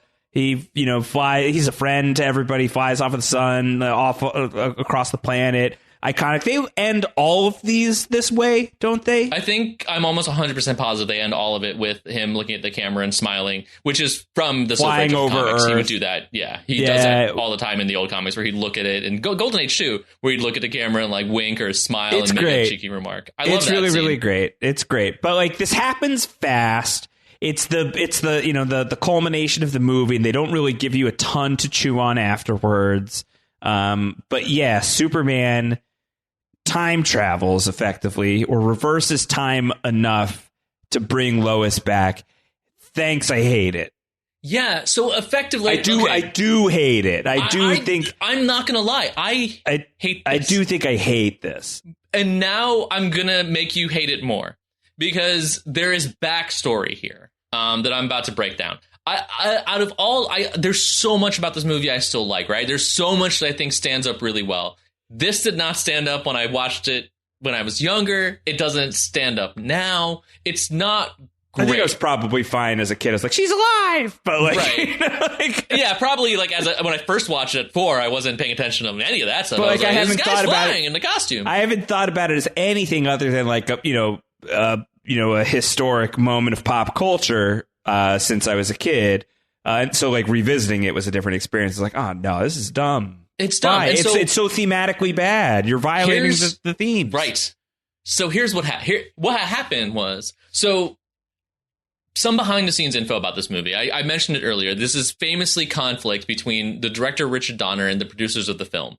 So Superman 1 and 2 was originally supposed to be filmed back to back. Both movies were going to come out within a period of each other. They were setting up the sequel with this first movie. The reason why Zod, Ursa, and Non are in the beginning at Krypton is because what was supposed to happen, this is how the movie was supposed to go. They're off in the Phantom Zone. They get sent off. The rockets go out, right? He does, everything's the same. He grabs that rocket from New Jersey, pushes up into space, and just tosses it. He gets back, but he's too late. The rocket explodes into the fault line. He has to repair everything. Everything is going exactly like that we've seen. Lois is in her car, and stuff is like the things are coming toward her, and she's unaware about what's about to happen. So as he's fixing all the other stuff, Superman is very quickly stopping Lois from getting caught in this avalanche. He's stopping it from happening, right? She's completely unaware it happened. The scene that you do see after he reverses time and he's standing outside the door and like he's smiling at her and she comes out and just like, oh, what are you doing? Like, you know, like, and he's just like, oh, you're still fine. Like that scene did happen. So it was supposed to be, he stops everything and Lois is coming out like, oh, Superman, where were you? Unaware that he just did everything to save her and everything that happened. And so it's this really kind of like endearing but comedic moment of like Superman just did all this stuff, but like she has no idea about it, you know? And so that's how it was supposed to end. She was never supposed to die in that moment. He saves her without her knowing.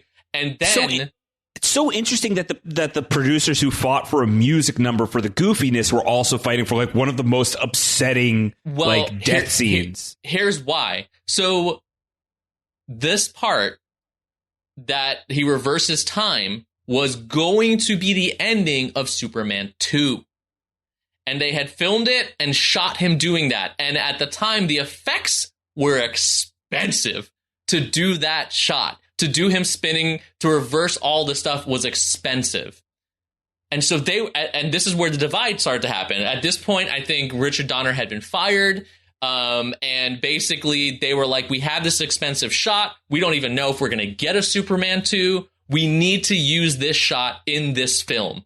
So they made up the reason that she got buried and he reversed time to save her so they could use the effects they had filmed for a different film.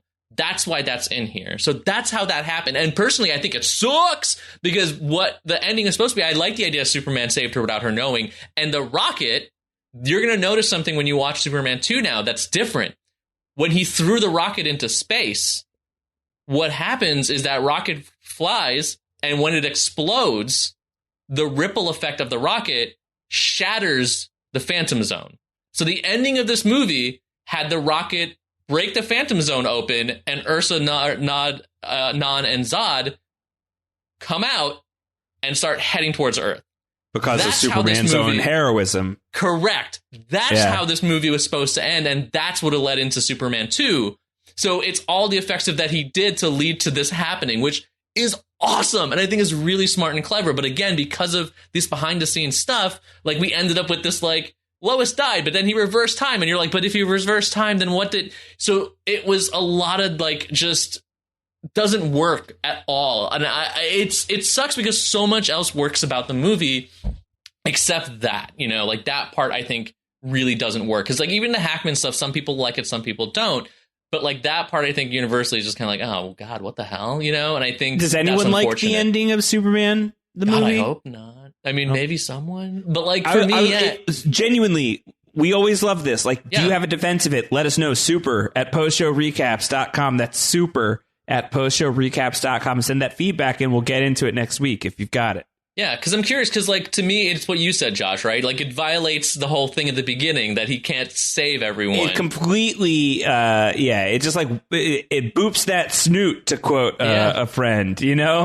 Like, once you're able to reverse time, you just do that all the time. Like, the Flash TV show does that. Barry, when the first time Barry has gone through time, he does it all the time now, but the funny thing is that he always messes it up, so he always keeps screwing time up. So I think at least there's consequences. In this, there was, like, no consequence, which is...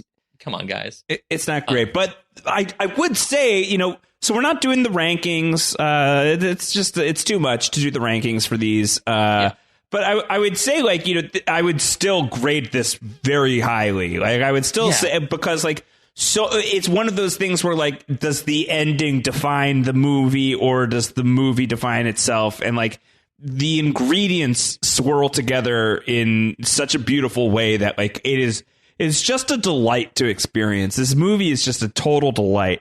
Like, the whole, like, the pajama aesthetic is just so lovely to me. And maybe that's... Maybe that's just because I'm very nostalgic for, like, the days in which and I'll post the picture again. I'll toss it on my Instagram. How about that? Round Howard on Instagram. Picture of me as a baby boy. And I want to thank, I believe it's Sean posted this, if I'm remembering that right, in the Post Show Recaps patron Discord.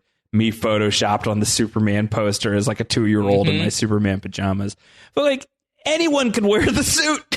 You know? So this is perfect segue, right? Because I've held off on talking about this part of it, the Chris Reeve of it all, because as much as I dislike the ending, as much as the pieces don't work, I think Gene Hackman, I think everyone is doing exactly what they were brought in to do. You know, even Otis, if I don't like him necessarily as a character in here, the actor's doing exactly what he should be doing. I think Hackman is chewing up scenery phenomenally well. Margot Kidder is just, she's the perfect Lois, right? It's the Lois we all know.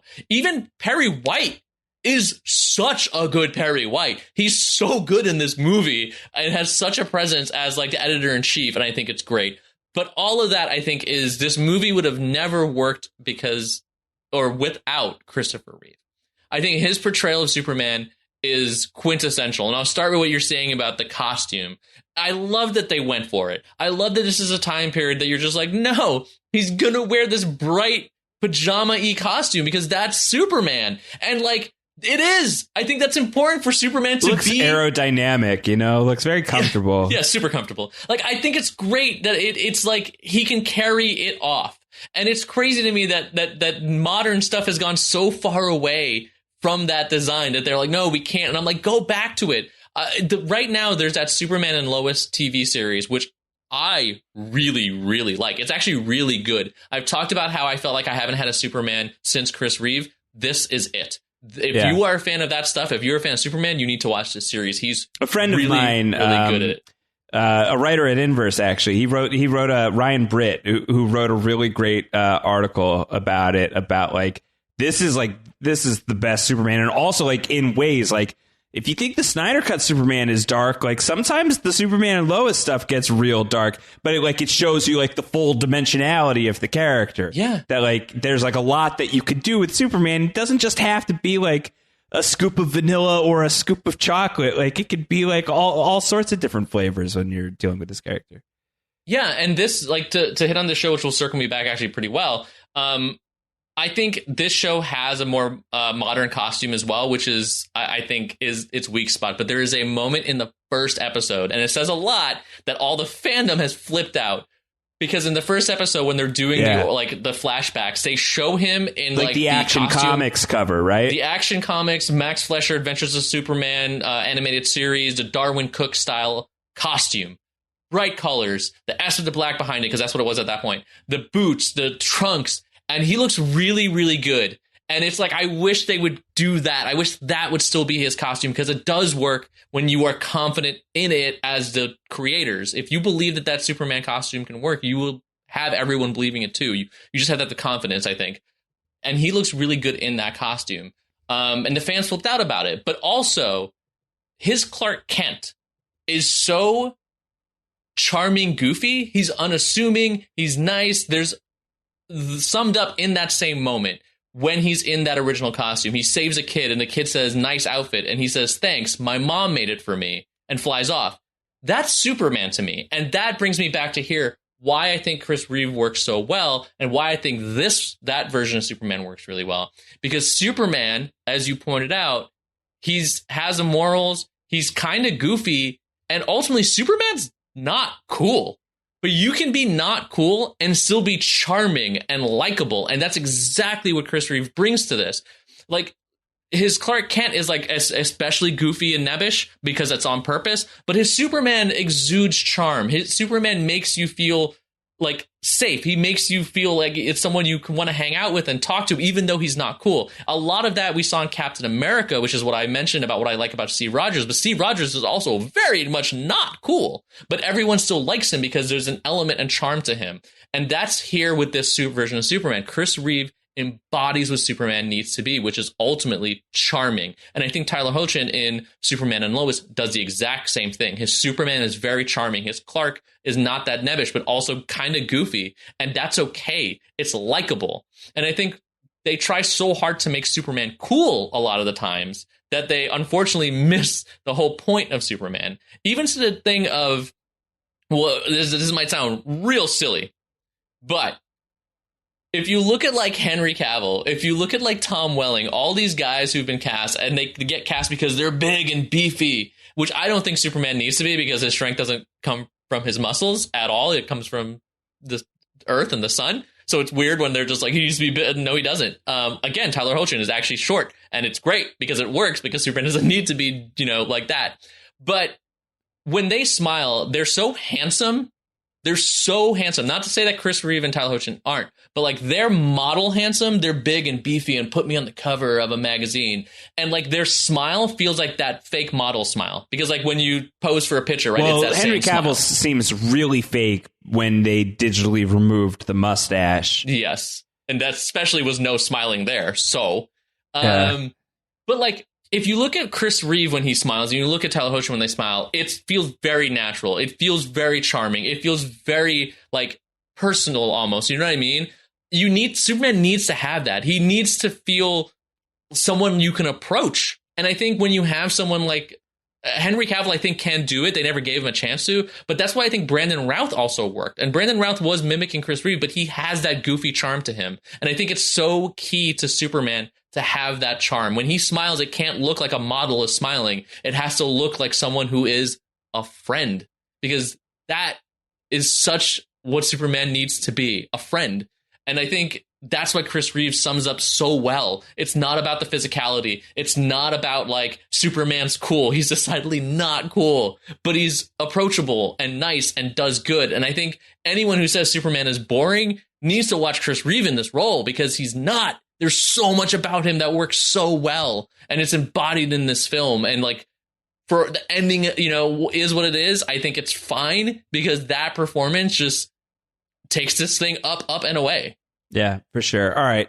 Let's start getting into some feedback and then other odds and ends as we're wrapping up the first Superman. Before we do, I want to take a quick second and thank our sponsors for this episode of Everything is Superman. Those are our friends over at Geico. Do you own or rent your home? Sure you do. And I bet it can be hard work. Well, you know what's easy? Bundling policies with Geico. Geico makes it easy to bundle your homeowners or renters insurance along with your auto policy. It's a good thing, too, because you already have so much to do around your home. Go to geico.com, get a quote, and see how much you could save. It's Geico easy. Visit geico.com today. That's geico.com. All right, this comes our way from the legendary Tessa, the Tesseract, patron of Post Show Recaps, who says, I'm pretty sure the Christopher Reeve movies are the only Superman movies I know. I don't remember them very well, but I remember watching at least one of them as a child, and I still haven't seen any of the Henry Cavill Superman movies. Well, part of that would be because like they couldn't make more Superman movies. Really, like they've tried to get a few off the ground after Quest for Peace. There was a J.J. Abrams thing that almost happened. There's the Brett Ratner thing that almost happened. Superman Lives. Superman. The Nicolas Cage Superman is what Kevin is referring to. Is that not Superman Lives? That's Superman Lives, right? I think that might be right. Yeah. There was a documentary about that movie. Yeah, The Death of Superman Lives, a 2015 movie directed by the late John Schnepp, that I have not seen this film. I have not seen The Death of Superman Lives. I also haven't, but I've wanted to for a very long time. So I don't know if I'm in it. I'm sorry, what? But I am absolutely in the trailer for it. What? Joshua! Now I have to watch this. I'm also really upset that you aren't a Superman thing before me. I feel that is a personal affront. I don't know if I made it. I don't know if I made it into the movie, but I expect it's very likely that I did. Because I certainly made it into the trailer. Because my last act as a full-time employee at MTV News was to go to a movie junket for a film called The Croods, an animated movie called The Croods, where I had a legendarily bad interview with Ryan Reynolds and Emma Stone. Right. That was followed swiftly by a legendarily delightful interview with one Nicolas Cage. And during that interview, I asked Nicolas Cage about Superman Lives. And he gave me like a fairly substantial answer about like what that movie could have been like. And those questions that I asked him and some of his answering is featured in the trailer for The Death of Superman Lives. So I've never seen the movie. I think like part of it has been like gun shy, and I kind of just want it to be like sort of legendary in my own mind. But I always was very proud of the fact that my question for Nicolas Cage, at the very least, fueled the trailer for The Death of Superman Lives. So, Kevin, if you're going to watch it, or if somebody out there is going to watch it, you can report back to me and let me know. Did I make the final cut? That's what I want to know. Did I make it into the movie? I am now more than ever. I kind of want to watch it. So now I feel like I have to watch it just to let you know whether or not you're in this movie. Yeah, so you'll have to let me know. But they tried. So I think to like Tessa's point, they tried to make a bunch of movies. It did not happen. They couldn't do it. I think for many reasons, right? It's the little things. Like, again, when Richard Donner left, the movies have a noticeable turn in quality, as they start going further on. And I think once you hit the goofiness of 4, it was so bad that I think that did put a terrible kryptonite shiv into the Superman movies for a long time. And I think, again, the trust in Superman, I think, is wavered for a lot of people. They think he's not cool, but like embrace that. And I think you look at Superman Returns, which tried to it is a sequel essentially to this stuff. And I don't think that works. I think Brandon Routh is phenomenal in it. But you rely too much on the others, like the past stuff that I think doesn't carry through well. And like it took until now, I think, with the TV show that I think they really nailed it. I mean, Man of Steel is this other thing we'll say for another day. But like, I think you need to be able to look at these films and understand what makes them great in order to bring Superman even back into the modern day. And it's not darkening up his costume and making it look more badass like armor. That's not what it is, guys. So I think that's another reason why it stalled out for a while, Homer J on the Discord wrote on the Discord, said, I'd be interested to hear some feedback from younger viewers. I'm in a similar boat on the nostalgia front, where I recognize that even with the first 2, there's some cornball and dated stuff in there. But what really elevates them is Reeves' performance, along with the great supporting players in Gene Hackman, Ned Beatty, Terrence Stamp in particular. I don't think another actor has matched his portrayal of the character, and I really love how he completely morphs between Superman and Clark, sometimes within the same scene, as we talked about. Yeah, I just think that how did you top? Like, the only time that they were able, like, they successfully they successfully made a movie after Christopher Reeve by trying to just like get someone who could do Christopher Reeve, literally. Yep. Like, they tried to just make a direct sequel to the Christopher Reeve era. which I don't know how to relitigate. I haven't checked it out in forever. I know we talked about not wanting to do that. That one's tough for a lot of reasons. From Jeffrey wrote and said, "Hi guys, I've enjoyed Everything is Super since the beginning, and I'm thrilled you're finally talking about Superman. I thought that maybe you'd like to hear the perspective of someone old enough to have seen the movies in theaters as a 16-year-old in 1978. Why, Jeffrey, yes, we would. Yes, please. So here's some of Jeffrey's notes. These are really great. Jeffrey, hopefully you'll be able to provide for the rest of the series. We would love to hear from you. Jeffrey writes, I've loved comic books all my life, and Superman is my favorite character. In the 1970s, I would buy most DC comics and certainly anything with Superman in it. Even without social media, there was a lot of buzz about Superman the movie. I recall entering the Great Superman Movie Contest, which required buying a lot of comics and then ruining them by cutting out a coupon. Sadly, I did not win. Why would they make you do that? Sadly, I did not win. Some context: before Superman, special effects, especially flying scenes, were very crude. The Superman TV series had George Reeves jumping on a trampoline. The Flying Nun wasn't exactly believable. And Star Wars, with no episode 4 in the title, raised hopes that special effects had reached a new level, but we really didn't know what to expect. Then I saw the film for the first of many times. Wow, I was blown away. This was truly a comic book come to life. Christopher Reeve was the perfect Superman, and maybe even better as Clark Kent. Margot Kidder was also great as Lois Lane. Marlon Brando was ridiculous, but he got blown up soon enough. And while Gene Hackman was a campy Lex Luthor, it still all worked. And then Jeff goes on to agree that the reversal of time was absolutely terrible. That's really awesome, though. I would love to see this movie in theaters. I really would. Would be an incredible experience. I would just love to see a movie in theaters, but I would really love to see like a remastered Superman in theaters. Would be super fun to do.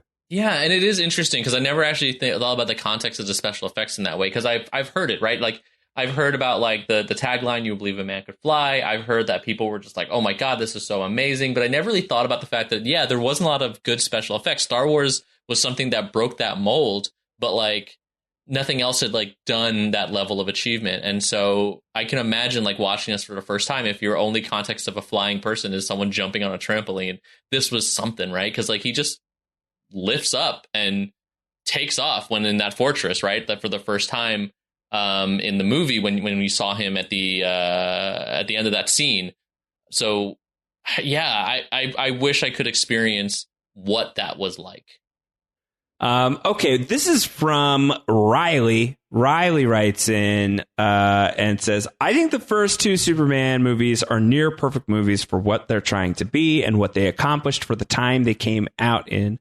The performance of Reeve isn't matched in live action. Every actor and actress really brings it in these movies. And not only that, but everybody's clearly having fun. And they really did make you believe in this world and believe in Clark Kent and Superman. And that is a damn good thing. There's definitely some cheesy elements, but I love it all. And it works for the movies for the same reason the cheese in the Raimi Spider-Man movies works for me. These movies are earnest. Is that the secret sauce, Kevin? The earnestness? I think it is. I mean, I think that goes back to what it's about, right? Like that you have to be like Superman is an earnest character, and being earnest sometimes is not cool, but that's okay. Like, I think that's the thing that people keep getting hung up on, but like, it's fine. He's still likable. That's the key thing. Like, he's still likable, and it's just really seen here. And again, I do think they've brought it back around with the TV series. So I do recommend that if you like Superman and you like this version especially, check out the TV series. It really is just, I wish we could have gotten more of the good Superman stuff from the Chris Reeve era, but we'll talk about that in a little bit, in a few weeks. Sure. From Jacob Redman, co-host of Ang In There, the Avatar The Last Airbender rewatch podcast and post-show recaps, Jacob writes in on the Discord and says, it's surprising to me that you can cover Superman without discussing It's a Bird, It's a Plane, It's Superman the musical. So I know it exists. I've seen Spider-Man the musical twice. I didn't see that twice. I saw it before and after. Before they did the revisions and after. It went from a 0 to a 64. It's a pretty big swing. So here's the thing. I've never seen the musical. I know legend of the musical. I know everyone says about how bad it is. And I don't need to watch it because it's like when Superman was with Lex Luthor and he's trying to find out where the detonator is. And he looks at the lead box and it's just like, well, I guess I'm going to open that lead box. And Lex says, you shouldn't open that lead box. And he does. And there's kryptonite inside. So I'm not going to open the lead box. I don't need to do that. I have heard people tell me, don't open the lead box. So Your life is fine. I won't. I shan't. Yeah, sure. Fair. And then this is a good one to lead us out on. For the great Jessica Lees. Jess writes in, my husband looks so much like Nan that I've always wanted to dress up as the 3 villains from Superman 2 for Halloween. But we're now past the point where I get to dress George up as anything I want. And I can imagine General Zod is not high on his list. But honestly, I'd watch either the Donner or the Lester cut. I love them both for different reasons. So Jess is in a hilarious bit of feedback, winking towards next week as we are flying towards Superman 2. And I think the popular consensus is that this is the one. This is better than Superman 1. This is going to be better than Superman 3 and 4. This is the best Superman movie that we're coming into. And yet, there's 2 different versions of Superman 2. There is. This kind of ties back to... And I don't fully get it, so yeah, give us the history. So yeah, this is going to be the rundown here, right?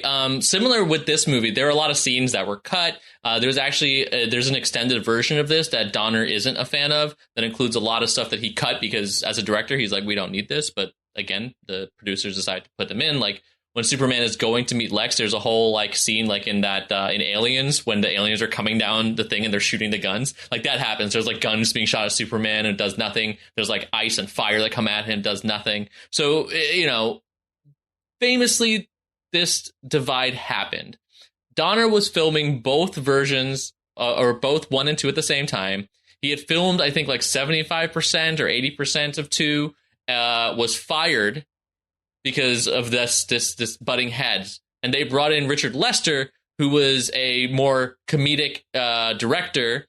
So they added all these more kind of sillier comedic elements because that's what they wanted. However, by rights of him getting a director at the time, I believe, he needed to direct at least 50% of the movie. So they had to refilm a bunch of stuff. So there's all these different scenes. So the version of 2 that I have known has been this Richard Lester version. And the Donner version has been a myth. All this other pieces that Richard Donner filmed that they didn't use. There was a lot of stuff that was unfinished because obviously he didn't get to film that 20%. Many, many, many moons have passed. And they finally, Warner Brothers has had like mend the bridges because they laid down to let the train ride across it. Right. And so they were like, we can use your footage that you have. We can do some effects and we can try and rebuild a version of the movie that would have been your vision. And so then they released the Donner cut version of Superman 2. It's incomplete, but it can give you an idea of what this movie could have been. I love the Donner cut. I think, again, except for the reversal time stuff, there's a lot in there that's really, really good. One scene in particular, I think, is one of the best scenes in the entire, 4 movies. Possibly one of the best Superman scenes for Lois Lane. So that's why there's these 2 versions that exist. Now, here's what's going to happen. I think the Donner cut you'd have to get from somewhere else. Superman 2, the version everyone knows, is streaming on HBO Max. So everyone should watch. I'm watching. So everyone should watch Superman 2, the regular one. I will be watching Max. Both because of course I own the Donner cut. I will be watching both of them, and I will gladly talk about the little differences. Are they relatively similar? There's a lot that's similar, but there's a lot of pieces that are different. There's one scene in particular that I referenced, Shah, so you can watch online. Once you're finished Superman 2, I will send you the clip. You will watch it, and then we will discuss that part especially. But the other pieces are things we can talk about here and there. They're not major, but there's a lot that is different. So I'm excited to do this because Superman 2 is my favorite. Superman 2 is the one that was my favorite superhero movie forever, up until relatively recently. And even still, I love it so much, and it holds a special place in my heart, and is just really, really high up there. I am so thrilled to be back here in this seat with you, talking to Superman. Like, I feel like cooking with gas here. I hope people are having as much fun as I think you and I are having. At least I'm having. Are you having fun?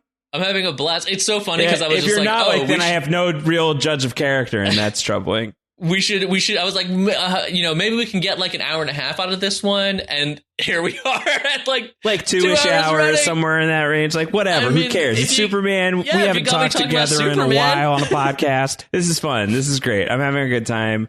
I am really, really, really thrilled to be here in the Superman series with you. Everything is Superman. We're going to do Superman 2 next week. Some reminders that if you are not yet satiated with Wiggler Mahadeo banter, you can sign up for the Post Show Recaps Patreon, patreon.com/Post Show Recaps. Sign up at the $5 level. You will get access to our Post Show Recaps patron-only feed, where we drop so many podcasts just for the patrons of Post Show Recaps.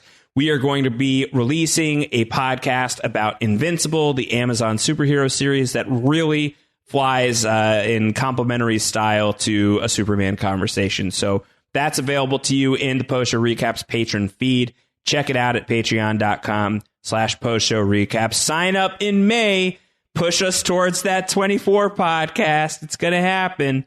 We need to cross the 500 patron threshold here in May in order to unlock 24 Season 1. I believe in us. I think we can do it. Give it a shot. Support the podcast. If you are deriving joy and pleasure and meaning from these conversations, we highly encourage you to get into the community. You will have a good time. You will not regret it at all. Patreon.com/Post Show Recaps. Kevin is on Twitter. Where do we find you? Is it at Kev Mahadeo these days? Is that where the people find you on the internet? Correct. You can get me at Kev Mahadeo. You can check out my website, themahadman.com. Still working on trying to update that regularly, but it's difficult. But you can check out some of my, speaking of comic book work that I've done on there, some scripts that I've written for fun. Would really love people to check it out and hopefully enjoy it. You can also, beyond seeing me on PSR, check out every Sunday at 3 p.m. Pacific, 6 p.m. Eastern.